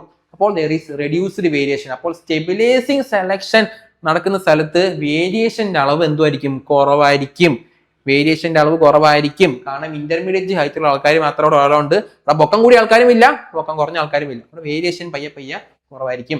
36ാമത്തെ ചോദ്യം, പെരിപാട്രിക് സ്പീഷിയേഷൻ ഇൻവോൾവ്സ് ഡാഷ്. എന്തുവാണ് പെരിപാട്രിക് സ്പീഷിയേഷൻ എന്ന് വെച്ചാൽ ജസ്റ്റ് പറഞ്ഞുതരാം. പെരിപാട്രിക് ഇതൊരു മെയിൻ പോപ്പുലേഷൻ സങ്കല്പിക്കുക. ഈ മെയിൻ പോപ്പുലേഷന്റെ അറ്റത്ത് കുറച്ച് സ്പീഷീസ് ഇങ്ങനെ തമ്പടിക്കും. ഇതൊരു മെയിൻ പോപ്പുലേഷൻ ആണ്. എക്സ് എന്ന് പറയുന്ന ഒരു മെയിൻ പോപ്പുലേഷൻ ആണ്. അതിന്റെ അറ്റത്ത് കുറച്ച് സ്പീഷീസ് ഇങ്ങനെ വന്ന് കൂട്ടം കൂടി നിൽക്കും. അവരെ നമുക്ക് വൈ എന്ന് വിളിക്കാം. ഓക്കെ, ഇനി ഒരു സുപ്രഭാതത്തിൽ ഇവര് ഈ വൈ എന്ന് പറഞ്ഞ് ഇത്രയും ആൾക്കാർ വേറൊരു സ്ഥലത്തോട്ട് പോകും. അത്രയും ആൾക്കാർ വേറൊരു സ്ഥലത്ത് പോയിട്ട് അവിടെ പോയി ജീവിക്കും. ഇവിടെ നിന്ന് കുറച്ച് ആൾക്കാര് ഈ മെയിൻ പോപ്പുലേഷനിൽ നിന്ന് കുറച്ച് ആൾക്കാർ അറ്റത്ത് പെരിഫറൽ റീജിയനിൽ ഇരുന്ന കുറച്ച് ആൾക്കാർ എന്ത് ചെയ്യുന്നു? അറ്റത്തോട്ട് ഇരുന്നിട്ട് വേറെ സ്ഥലത്തോട്ട് ഇവിടുത്തെ കണ്ടീഷൻസ് അവർക്ക് ടോളറേറ്റ് ചെയ്യാൻ പറ്റുന്നില്ല. ഇവിടെ എനിക്ക് വേണ്ട എന്ന് പറഞ്ഞിട്ട് കുറച്ച് പേര് വേറൊരു സ്ഥലത്തോട്ട് പോകുന്നു. അത്തരത്തിലുള്ള സ്പീഷീസിനാണ് പെരിപാട്രിക് സ്പീഷിയേഷൻ എന്ന് വെച്ച് കഴിഞ്ഞാൽ ഒരു മെയിൻ പോപ്പുലേഷൻ നിന്ന് കുറച്ച് പേര് മാറിയിട്ട് വേറൊരു പോപ്പുലേഷനിലോട്ട് പോകുന്നു. ഇനി അവർ വേറൊരു പോപ്പുലേഷന്റെ ഭാഗമായി ഇവിടെ നിന്ന് ആൾക്കാർ പോയിട്ട് ഒരു വേറൊരു പോപ്പുലേഷന്റെ ഭാഗമായി, ദാറ്റ് ഇസ് കാൾഡ് പെരിപാട്രിക് സ്പീഷിയേഷൻ. അങ്ങനെയാണെങ്കിൽ ഇവിടെ നിന്ന് ഒരു സ്പീഷീസിൽ നിന്ന് കുറച്ച് ആൾക്കാർ വേറൊരു സ്ഥലത്തോട്ട് പോകുന്നു. ആ എഫക്റ്റിനെ വിളിക്കുന്ന പേരാണ് ഫൗണ്ടർ എഫക്റ്റ്. ഇവിടെ 100 പേരുണ്ടായിരുന്നു, 10 പേര് ഇവിടെ നിന്ന് ഇറങ്ങിയിട്ട് വേറൊരു സ്ഥലത്ത് പോകുന്നു. 10 പേര് വേറൊരു സ്ഥലത്ത് പോയിപ്പോ ആ എഫക്റ്റിനെ വിളിക്കുന്ന പേരാണ് ഫൗണ്ടർ എഫക്റ്റ്. അപ്പോൾ പെരിപാട്രിക് സ്പീഷീസിനകത്ത് എപ്പോഴും ഒരു ഫൗണ്ടർ എഫക്റ്റ് കാണും. പെരിപാട്രിക് സ്പീഷീസ് എന്ന് വെച്ചാൽ അറിയാം, ഒരു മെയിൻ പോപ്പുലേഷനിൽ നിന്ന് കുറച്ച് പേര് എന്ത് ചെയ്യുന്നു, അവിടുത്തെ കണ്ടീഷൻസ് നിന്ന് ടോളറേറ്റ് ചെയ്യാൻ പറ്റാത്തതുകൊണ്ട് അവിടെ നിന്ന് ഇറങ്ങി വേറൊരു സ്ഥലത്ത് പോകുന്നു. ആരാണ് പെരിപാട്രിക് സ്പീഷിയേഷൻ? അവിടെ എപ്പോഴും ഒരു ഫൗണ്ടർ എഫക്റ്റ് കാണും. എന്ന് വെച്ചാൽ കുറച്ച് ഒരു മെയിൻ പോപ്പുലേഷനിൽ നിന്ന് കുറച്ച് പേര് സ്പ്ലിറ്റ് ആയിട്ട് വേറെ സ്ഥലത്ത് പോയി കഴിഞ്ഞാൽ that effect is called founder effect. അപ്പോൾ ഫൗണ്ടർ എഫക്റ്റ് നടന്നാലേ പെരിപാട്രിക് സ്പീഷിയേഷൻ നടക്കത്തുള്ളൂ. അല്ലെങ്കിൽ പെരിപാട്രിക് സ്പീഷീസ് നടക്കണമെങ്കിൽ ഫൗണ്ടർ എഫക്റ്റ് നടക്കണം. ഫൗണ്ടർ എഫക്റ്റിന്റെ ആ റിസൾട്ടാണ് ആ പെരിപാട്രിക് സ്പീഷീസ് ഉണ്ടാകുന്നത്. ഇനി അവരവിടെ പോയിട്ട് അവർ വേറൊരു സ്പീഷീസ് ആയിട്ട് മാറുകയൊക്കെ ചെയ്യാം. അവിടുത്തെ ജോഗ്രഫി കണ്ടീഷൻ അനുസരിച്ചിട്ട് അവിടുത്തെ കണ്ടീഷൻ അനുസരിച്ച് അവർ വേറൊരു സ്പീഷീസ് ആയിട്ട് മാറും. അതാണ് എന്ത് പെരിപാട്രിക് സ്പീഷീസ്. പിന്നെ അവർക്ക് ഇവരുമായിട്ടൊരു ബന്ധം കാണത്തില്ല. ഈ എക്സ് എന്ന് പറയും, ഇവർക്ക് ഈ എക്സ് എന്ന് പറയുന്ന ഗ്രൂപ്പായിട്ടൊരു ബന്ധം കാണത്തില്ല. അവർ വേറൊരു സ്പീഷീസ് ആയിട്ട് മാറും അവിടെ പോയിട്ട്. അതാണ് പെരിപാട്രിക് സ്പീഷിയേഷൻ. അവിടെ ഫൗണ്ടർ എഫക്റ്റിന്റെ നെസസിറ്റി ഉണ്ട്. അടുത്ത ക്വസ്റ്റ്യൻ, പങ്ക്ച്വേറ്റഡ് ഇക്വിലിബ്രിയം പ്രൊപ്പോസസ്. എന്താണ് പങ്ക്ച്വേറ്റഡ് ഇക്വിലിബ്രിയം എന്ന ചോദ്യം? എന്താണ് പങ്ക്ച്വേറ്റഡ് ഇക്വിലിബ്രിയം? പങ്ക്ച്വേറ്റഡ് ഇക്വിലിബ്രിയം എന്ന് വെച്ച് കഴിഞ്ഞാൽ ജസ്റ്റ് പറഞ്ഞുതരാം. പങ്ക്ച്വേറ്റഡ് ഇക്വിലിബ്രിയം എന്ന് വെച്ച് കഴിഞ്ഞാൽ ഒരു സ്പീഷ്യസ് എക്സ് എന്ന് പറയുന്ന ഒരു സ്പീഷ്യസ് അവർക്ക് വർഷങ്ങളോളം ചേഞ്ച് ഒന്നും ഇല്ല, ചുമ്മാ ഇരിക്കുക. അവർക്ക് എവല്യൂഷൻ നടക്കുന്നേ ഇല്ല. എക്സ് എന്ന് പറയുന്ന ഒരു സ്പീഷ്യസ് വർഷങ്ങളോളം എവല്യൂഷൻ നടക്കുന്നതൊന്നുമില്ല. അവരതേപോലെ ഇരിക്കുക. 10 വർഷം, 100 വർഷം, 50, 100 ഇങ്ങനെ 100 ബില്യൺ ഇയേഴ്സ് ആയി, 100 വർഷമായി, 100 വർഷം എന്തോ ആയിക്കോട്ടെ, 100 വർഷമായിട്ട് ഒരു ചേഞ്ചും ഇല്ല. 101ാമത്തെ വർഷം എത്തപ്പോൾ അവർ പെട്ടെന്ന് വൈ ആയിട്ട് മാറുന്നു. എന്തുവാ, 100 വർഷം ഒരു ചേഞ്ചും ഇല്ലാതെ ഇങ്ങനെ ഇരുന്നൊരു ഓർഗാനിസം പെട്ടെന്ന് എന്ത് ചെയ്തു? ഇത്രയും നാള് ചുമ്മാ ഇരുന്നിട്ട് എന്ത് ചെയ്യുന്നു? പെട്ടെന്ന് എന്ത് റാപ്പിഡ് ബേസ്റ്റ് വഴി എക്സ് എന്ന് പറയുന്ന ആള് വൈ ആയിട്ട് മാറുന്നു. അങ്ങനത്തെ ആൾക്കാരുണ്ട്. കുറെ നാള് പഠിക്കാതിരിക്കും. നമ്മൾ ഒഴിക്കും അവർ പഠിച്ചൊക്കെ തീർന്ന് അവർ അടുത്തൊന്നും വരിക്കും. പെട്ടെന്ന് ഒരു 30ാമത്തെ വയസ്സ് കഴിയുമ്പോൾ അവർ ഒഴിക്കും ഇനി പഠിച്ചു കഴിയാം, 35 വയസ്സ് വരെ സമയം ഉണ്ടല്ലോ, ഇനി പഠിച്ച് ജോലി വാങ്ങാം എന്ന് വിചാരിക്കും. അങ്ങനത്തെ ആൾക്കാർ. അതേപോലെ ഒരു ലോങ് സ്റ്റാസിസ്, കുറെ നാൾ ചുമ്മാ ഇരിക്കുന്ന അവസ്ഥയാണ് സ്റ്റാസിസ്. അപ്പൊ നമ്മുടെ ലക്ഷ്യം ഈ സ്റ്റാസിസ് കുറയ്ക്കാം നമുക്ക്. ഓക്കെ, അങ്ങനെയാണെങ്കിൽ നമുക്ക് പെട്ടെന്ന് ജോലി വാങ്ങണം, അങ്ങനെയെങ്കിൽ സ്റ്റാസിസ് നമ്മൾ കുറയ്ക്കുക. അപ്പോൾ ചുമ്മാതിരിക്കുന്ന അവസ്ഥയാണ് സ്റ്റാസിസ്. ഒരു ലോങ് സ്റ്റാസിസ്, കുറെ നാൾ ഇങ്ങനെ സ്റ്റാസിസ് കണ്ടീഷനിൽ ചുമ്മാതിരുന്നു. പെട്ടെന്ന് ഒരു ബേസ്റ്റ് നടന്നിട്ട് എന്താവുന്നു? പുതിയൊരു സ്പീഷീസ് ഉണ്ടാവുന്നു. That is called punctuated equilibrium. അങ്ങനെയാണെങ്കിൽ ആ ഇക്വിലിബ്രിയം ആണ് പങ്ക്ച്വേറ്റഡ് ഇക്വിലിബ്രിയം. ഓക്കെ, നമ്മൾ ഡാർവിന്റെ കോൺസെപ്റ്റ് അല്ലത്. ഡാർവിൻ വിശ്വസിക്കുന്നത് ഫൈലറ്റിക് ഗ്രാജുവലിസം. നമ്മൾ പറയും ഡാർവിന്റെ കോൺസെപ്റ്റ് ഫൈലറ്റിക് ഗ്രാജുവലിസം ആണ്. നമ്മളത് പറയും, എക്സ്പ്ലെയിൻ ചെയ്യാം, അടുത്ത ക്വസ്റ്റ്യൻ ഉണ്ട്. അല്ലെങ്കിൽ punctuated equilibrium, long stasis plus rapid burst. ഒരു ഓർഗാനിസം കുറെ നാൾ ചുമ്മാതിരുന്നു, പെട്ടെന്ന് എന്ത് ചെയ്യുന്നു? ബേസ്റ്റ് ആയിട്ട് പുതിയൊരു സ്പീഷീസ് ആയിട്ട് മാറാം. അപ്പോൾ അവർക്ക് ഇന്റർമീഡിയറ്റ് സ്റ്റേജ് കാണത്തില്ല. ഓക്കെ, ഇന്റർമീഡിയറ്റ് സ്റ്റേജ് കാണത്തില്ല എന്ന് വെച്ചാൽ ഇത് എക്സിന്റെയും വൈയുടെ ഇടയ്ക്ക് സ്റ്റേജ് ഒന്നും കാണത്തില്ല. ഇടയ്ക്ക് ആൾക്കാരില്ല. അപ്പൊ അവര് ഫോസിൽ നോക്കുമ്പോൾ ഇടയ്ക്ക് ഇന്റർമീഡിയറ്റ് സ്റ്റേജ് കാണത്തില്ല. എക്സ് പെട്ടെന്ന് ഒരു സുപ്രഭാതി വൈ ആയതല്ലേ, പെട്ടെന്ന് വൈയുടെ മാറിയുണ്ട് അവർക്ക് ഇന്റർമീഡിയറ്റ് സ്റ്റേജസ് കാണത്തില്ല. ഓക്കെ, ഇന്റർമീഡിയറ്റ് സ്റ്റേജസ് കാണത്തില്ല. ഒരാള് അടുത്ത ആളായിട്ട് അങ്ങനെ പോവല്ല. ഒരാള് അടുത്ത ആളാവുന്നു അങ്ങനെ പോവല്ല. എക്സ് കുറെ നാൾ ചുമ്മാ ഇരുന്നിട്ട് പെട്ടെന്ന് വൈ ആയിട്ട് മാറുന്നു. അങ്ങനെയാണെങ്കിൽ ഈ ഇടയ്ക്ക് വേറെ ആളില്ല. വൈക്ക് മുമ്പ് എക്സ് മാത്രമേ ഉള്ളൂ, എക്സ് കഴിഞ്ഞിട്ട് വൈ മാത്രമേ ഉള്ളൂ. ഇടയ്ക്ക് ഇന്റർമീഡിയറ്റ് സ്റ്റേജസ് ആരുമില്ല നമ്മളെ പങ്ക്ച്വേറ്റഡ് ഇക്വിലിബ്രിയത്തിനകത്ത്. അപ്പോൾ ആ പോയിന്റ് ചെയ്ത് വെച്ചേക്കുക. പങ്ക്ച്വേറ്റഡ് ഇക്വിലിബ്രിയത്തിനകത്ത് there is no intermediate stages present. Okay, അടുത്ത ക്വസ്റ്റ്യൻ ഫീനോഗ്രാം. നേരത്തെ പറഞ്ഞ ഫീനോഗ്രാം അല്ലെങ്കിൽ നമ്മൾ ആ ന്യൂമറിക്കൽ മോളിക്കുലർ നമ്മൾ ഫിനോഗ്രാംസ് അല്ലെങ്കിൽ ഫെനോഗ്രാംസ് കൺസിഡർ ചെയ്യുന്ന എക്സ്റ്റേണൽ മോർഫോളജിക്കൽ ക്യാരക്ടേഴ്സ്. ഇപ്പൊ നമുക്ക് കൈയുണ്ടോ കാലുണ്ടോ അങ്ങനെ മോർഫോളജിക്കൽ ക്യാരക്ടേഴ്സ് ഒക്കെ വെച്ചിട്ട് കൺസിഡർ ചെയ്യുന്ന ഗ്രാഫാണ് ഫീനോഗ്രാം. നേരത്തെ പറഞ്ഞത് അവിടെ നമ്മളെ സിമിലാരിറ്റിയെ നോക്കുന്നുള്ളൂ. അയാൾക്ക് കൈയുണ്ടോ കാലുണ്ടോ അങ്ങനെ സിമിലാരിറ്റി നോക്കിയിട്ട് കൺസിഡർ ചെയ്യുന്ന ഗ്രാഫാണ് ഫിനോഗ്രാം. അത് നേരത്തെ പറഞ്ഞതാണ്. അപ്പോൾ ഇവിടെ സിമിലാരിറ്റി മാക്സിമം കൺസിഡർ ചെയ്യുന്നുണ്ട്, അല്ലെങ്കിൽ മോർഫോളജിക്കൽ ഫീച്ചേഴ്സ് മാത്രം നോക്കുന്നു. അതാണ് ഫിനോഗ്രാം എന്ന് പറയുന്നത്. എളുപ്പമുള്ള ക്വസ്റ്റ്യൻ നേരത്തെ പറഞ്ഞത്. ഇനി അടുത്ത ക്വസ്റ്റ്യൻ 39ാമത്തെ question. Which is not a pre zygotic isolating mechanism. Pre zygotic isolating mechanism എന്താണ്? ഇതിനകത്ത് ഏതല്ല പ്രീ സൈഗോട്ടിക് ഐസൊലേഷൻ മെക്കാനിസം അല്ലാത്തത് ഏതാണ്? ഓക്കെ, ഇത് പഠിക്കാനുണ്ട്. നമുക്ക് ആദ്യമേ പ്രീ സൈഗോട്ടിക് ഐസൊലേറ്റിംഗ് മെക്കാനിസം എന്തുവാണെന്ന് പറയാം. എന്തുവാണ് പ്രീ സൈഗോട്ടിക് ഐസൊലേഷൻ മെക്കാനിസം എന്തുവാണെന്ന് ജസ്റ്റ് ഒന്ന് പറയാം. എന്ന് വെച്ച് കഴിഞ്ഞാൽ ഇതൊരു ഡോഗ് എന്ന് പറയുന്ന ഒരു സ്പീഷ്യസ്, കാറ്റ് എന്ന് പറയുന്ന ഒരു സ്പീഷ്യസ്. ഓക്കെ, ഡോഗ് എന്ന് പറയുന്ന ഒരു സ്പീഷ്യസ് നമുക്കെല്ലാവർക്കും അറിയാം. കാറ്റ് എന്ന് പറയുന്നത് വേറൊരു സ്പീഷ്യസ് നമുക്കറിയാം. അങ്ങനെയാണെങ്കിൽ ഇവര് തമ്മിൽ ഇന്റർബ്രീഡ് ചെയ്യോ? തമ്മിൽ ഇവര് മേറ്റ് ചെയ്യോ? ഡോഗും കാറ്റും കൂടെ മേറ്റ് ചെയ്യോ? ഇല്ല. തമ്മിൽ ഇവരൊരു വേറൊരു സ്പീഷ്യസ്, ഇവര് വേറൊരു സ്പീഷ്യസാ. തമ്മിൽ ഒരു മേറ്റ് ചെയ്യത്തില്ല. അങ്ങനെ എന്ന് വെച്ച് കഴിഞ്ഞാൽ ഒരിക്കലും ഡിഫറന്റ് സ്പീഷീസുകൾ തമ്മിൽ മേറ്റ് ചെയ്യത്തില്ല. അതിനിടയ്ക്ക് എന്തുണ്ട്? ഐസൊലേറ്റിംഗ് മെക്കാനിസം ഉണ്ട്. ഒരിക്കലും രണ്ട് വ്യത്യസ്തമായിട്ടുള്ള സ്പീഷീസ് തമ്മിൽ മേറ്റ് ചെയ്യത്തില്ല നമ്മുടെ പ്രകൃതിയിൽ. അത് നമ്മൾ പ്രീ സൈഗോട്ടിക് ഐസൊലേഷൻ മെക്കാനിസം വെച്ചാൽ നമ്മുടെ പ്രകൃതിയുടെ ഉദ്ദേശം എന്ന് വെച്ച് കഴിഞ്ഞാൽ ഇവരെ രണ്ടുപേരെ ഒരിക്കലും മേറ്റ് ചെയ്യിക്കലും എങ്ങനെയെങ്കിലും രണ്ടുപേരും മേറ്റ് ചെയ്ത് തടയുക. അതിന് ഇഷ്ടം പോലെ മെത്തേഡ് ഉണ്ട്. പ്രീ സൈഗോട്ടിക് മെത്തേഡ് എന്ന് വെച്ചാൽ സൈഗോട്ട് ഉണ്ടാവുന്നതിന് മുമ്പേ, സൈഗോട്ട് എന്ന് വെച്ചാൽ രണ്ടുപേര് മേറ്റ് ചെയ്യുന്നു, സ്പേം കൂടെ ഫ്യൂസ് ചെയ്യുന്നു, സൈഗോട്ട് ഉണ്ടാവുന്നു. അങ്ങനെയെങ്കിൽ സൈഗോട്ട് ഉണ്ടാവുന്നതിന് മുമ്പേ ഇവരെങ്ങനെയൊക്കെ തടയാം, അതാണ് pre zygotic mechanism. Pre mechanism വെച്ചാൽ എങ്ങനെയൊക്കെ രണ്ടുപേര് മേറ്റ് ചെയ്യുന്നത് തടയാം ബിഫോർ സൈഗോട്ട് ഫോർമേഷന് മുമ്പ് എങ്ങനെ തടയാന്ന് വെച്ച് കഴിഞ്ഞാൽ ആ മെക്കാനിസത്തിലെ ഒന്നാമത്തെ മെക്കാനിസമാണ് ടെമ്പറൽ ഐസൊലേഷൻ. എന്ന് വെച്ചാൽ ഡോഗ് മേറ്റ് ചെയ്യുന്നത് വേറൊരു സീസണിലായിരിക്കും. കാറ്റിന് മേറ്റ് ചെയ്യാൻ താല്പര്യമുള്ളത് വേറൊരു സീസണിലായിരിക്കും. അങ്ങനെയാണെങ്കിൽ ആ പ്രോപ്പർട്ടി ഉള്ളതുകൊണ്ട് ഒരിക്കലും ഇവർ തമ്മിൽ മേറ്റ് ചെയ്തില്ല. ഇപ്പോൾ ഡോഗ് മേറ്റ് ചെയ്യുന്നത് മെയ് മാസത്തിലാണ് ഇവർക്ക് താല്പര്യമെങ്കിൽ, എക്സാമ്പിൾ ചുമ്മാ പറയാണ്, കാറ്റ് മേറ്റ് ചെയ്യുന്നത് ജനുവരി മാസത്തിലാണ്, അവർക്ക് ഇഷ്ടം ജനുവരി മാസമാണ്, ഡോഗിന് ഇഷ്ടം മെയ് മാസമാണെങ്കിൽ ഈ ഡോഗ് മെയ് മാസത്തിൽ മേറ്റ് നിൽക്കുമ്പോൾ കാറ്റിന് മെയ് മാസത്തിൽ മേറ്റ് ചെയ്യാൻ താല്പര്യമില്ല.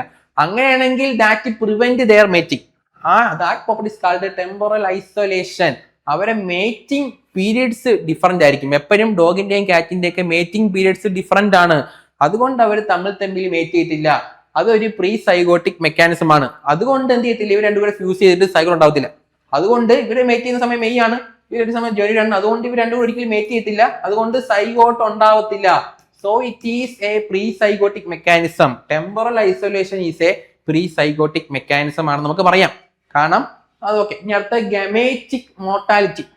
ഇനി ഈ മാസം നോക്കിയില്ല, ഈ ഡോഗ് മെയ് മാസം നോക്കിയില്ല, അവർക്ക് എപ്പോൾ വേണമെങ്കിൽ താല്പര്യമുണ്ട്, അത് ഫെയിൽ ആയിപ്പോയി, ടെമ്പറൽ ഐസൊലേഷൻ ഫെയിൽ ആയിപ്പോയി. ഗമേറ്റിക് മോർട്ടാലിറ്റി എന്ന് വെച്ച് കഴിഞ്ഞാൽ ഈ ഡോഗും കാറ്റും കൂടെ മേറ്റ് ചെയ്തു, ഡോഗും കാറ്റും കൂടെ മേറ്റ് ചെയ്തു. പക്ഷെ ഈ ഡോഗിന്റെ ഗമേറ്റ് ഉണ്ടല്ലോ, സ്പേമിന് ഒരിക്കലും കാറ്റിന്റെ ബോഡിയിൽ സർവ് ചെയ്യാൻ പറ്റത്തില്ല. കാറ്റിന്റെ ബോഡിക്കകത്ത് അത് നിൽക്കത്തില്ല. ആ ഗമേറ്റിനെ കൊന്നുകളയും. ഗമേറ്റ് അവിടെ നശിച്ചു പോയിക്കൊണ്ടിരിക്കും. കാരണം ഈ ഡോഗിന്റെ ഗമേറ്റ് ഒരിക്കലും കാറ്റിന്റെ ബോഡിക്കകത്ത് സർവ് ചെയ്യാൻ പറ്റത്തില്ല. ആ പ്രോപ്പർട്ടിയാണ് ഗമേറ്റിക് മോർട്ടാലിറ്റി. എന്ന് വെച്ചാൽ അവിടെയും സൈഗോട്ട് ഉണ്ടാവത്തില്ല. ഈ ഡോഗിൽ നിന്നുണ്ടാവുന്ന ഡോഗിന്റെ ഗമേറ്റ് എക്സാമ്പിൾ പറയാണ്, ഡോഗിന്റെ ഗമേറ്റ് കാറ്റിന്റെ ബോഡിക്കകത്ത് പ്രവേശിച്ചു കഴിഞ്ഞാലും കാറ്റിന്റെ ബോഡി ഇതിനെ ഡിസ്ട്രോയ് ചെയ്ത് കളയും. That property is called gametic mortality. കാറ്റിന്റെ ബോഡി നോക്കുമ്പോൾ ഇത് വേറൊരു ഫോറിൻ വസ്തുവാണ്, അതുകൊണ്ട് കാറ്റിന്റെ ബോഡി ഇത് ഡിസ്ട്രോയ് ചെയ്ത് കളയും. That is called gametic mortality. അപ്പോൾ അതും ഒരു pre zygotic isolation mechanism. Zygote ഉണ്ടാവുന്നതിന് മുമ്പേ തടയുന്നതാണ്. ഇവിടെയും സൈഗോട്ട് ഉണ്ടായില്ല, അതിന് മുമ്പേ തടഞ്ഞു. അതും ഒരു പ്രീ സൈഗോട്ടിക് മെക്കാനിസമാണ്. ഇനി എന്താണ് മെക്കാനിക്കൽ ഐസൊലേഷൻ? മെക്കാനിക്കൽ ഐസൊലേഷൻ എന്ന് വെച്ച് കഴിഞ്ഞാൽ ഒരു ഡോഗ് ഉണ്ട്, ഒരു കാറ്റും ഉണ്ട്. ഇവർ രണ്ടുപേരെയും റീപ്രൊഡക്ഷൻ മെത്തേഡ്സ് വേറെ ആയിരിക്കും. കാറ്റ് റീപ്രൊഡ്യൂസ് ചെയ്യുന്ന പോലെ ആയിരിക്കത്തില്ല ഡോഗ് റീപ്രൊഡ്യൂസ് ചെയ്യുന്നത്. അപ്പോൾ ഇവർക്ക് തമ്മിൽ കോണ്ടാക്റ്റിൽ ഏർപ്പെടാൻ പറ്റത്തില്ല. രണ്ടുപേർക്കും സെക്ഷൽ കോണ്ടാക്റ്റിൽ ഏർപ്പെടാൻ പറ്റത്തില്ല. രണ്ടുപേരെ മേറ്റിംഗ് രീതി വേറെ ആണെങ്കിൽ, മേറ്റിംഗ് രീതി ലോക്കാനിക് ഈ മോഡൽ പോലെ ആയിരിക്കണം നമ്മൾ മേറ്റിംഗ് മെക്കാനിസം. അതേപോലെ ഈ ഡോഗിന്റെ മേറ്റിംഗ് മെക്കാനിസം വേറെ, കാറ്റിന്റെ മേറ്റിംഗ് മെക്കാനിസം വേറെ ആണെങ്കിൽ ഒരിക്കലും രണ്ടുപേർക്കും മേറ്റ് ചെയ്യാൻ പറ്റത്തില്ല. അതും പ്രിവെന്റ് എന്തുവാ, that is also A pre zygotic isolation mechanism. Pre zygotic isolation mechanism എന്ന് വെച്ച് കഴിഞ്ഞാൽ സൈഗോട്ട് ഉണ്ടാവുന്നതിന് മുമ്പേ തന്നെ എന്ത് ചെയ്യുന്നു, പ്രിവെന്റ് ചെയ്യുന്നു. Prevent the formation of zygote between different species. രണ്ട് ഡിഫറെന്റ് സ്പീഷീസിൽ മേറ്റ് ചെയ്യാൻ അവസരം നഷ്ടപ്പെടുത്തുന്നു. അവർ തമ്മിൽ സൈഗോട്ട് ഉണ്ടാകാതിരിക്കാൻ സഹായിക്കുന്നു. അതാണ് പ്രീ സൈഗോട്ടിക് ഐസൊലേഷൻ മെക്കാനിസം. ഒന്നാമത്തെ ആള് ടെമ്പറൽ ഐസൊലേഷൻ ആയിരുന്നു, രണ്ടാമത്തത് ഗമേറ്റിക് മോർട്ടാലിറ്റി, മൂന്നാമത്തത് മെക്കാനിക്കൽ ഐസൊലേഷൻ. ഇനി നാലാമത്തെ ആള് ഒരു പ്രീ സൈഗോട്ടിക് മെക്കാനിസം അല്ല, എന്ന് വെച്ചാൽ ഹൈബ്രിഡ് സ്റ്റെറിലിറ്റി. എന്ന് വെച്ചാൽ കാറ്റും ഡോഗും കൂടെ മേറ്റ് ചെയ്തു, അതൊരു പോസ്റ്റ് സൈഗോട്ടിക് മെക്കാനിസം ആണ്. പോസ്റ്റ് സൈഗോട്ടിക് ഐസൊലേഷൻ മെക്കാനിസം ആണ് ഹൈബ്രിഡ് സ്റ്റെറിലിറ്റി. എന്ന് വെച്ചാൽ ഒരു കാറ്റും ഡോഗും കൂടെ മേറ്റ് ചെയ്തു, സൈഗോട്ട് ഉണ്ടായി. ആ കാറ്റും ഡോഗ് ഡിഫറെന്റ് സ്പീഷീസ് ആയതുകൊണ്ട് ഉണ്ടാവുന്ന ആൾക്കാരെ നമുക്ക് ഹൈബ്രിഡ് എന്ന് വിളിക്കാം. ഒരു ഹൈബ്രിഡ് ഉണ്ടായി കഴിഞ്ഞു, ആ ഹൈബ്രിഡ് പിന്നെ സ്റ്റെറൈൽ ആയിരിക്കും. പിന്നെ ഹൈബ്രിഡിന് അടുത്ത ഹൈബ്രിഡ് ഉണ്ടാക്കാൻ പറ്റത്തില്ല.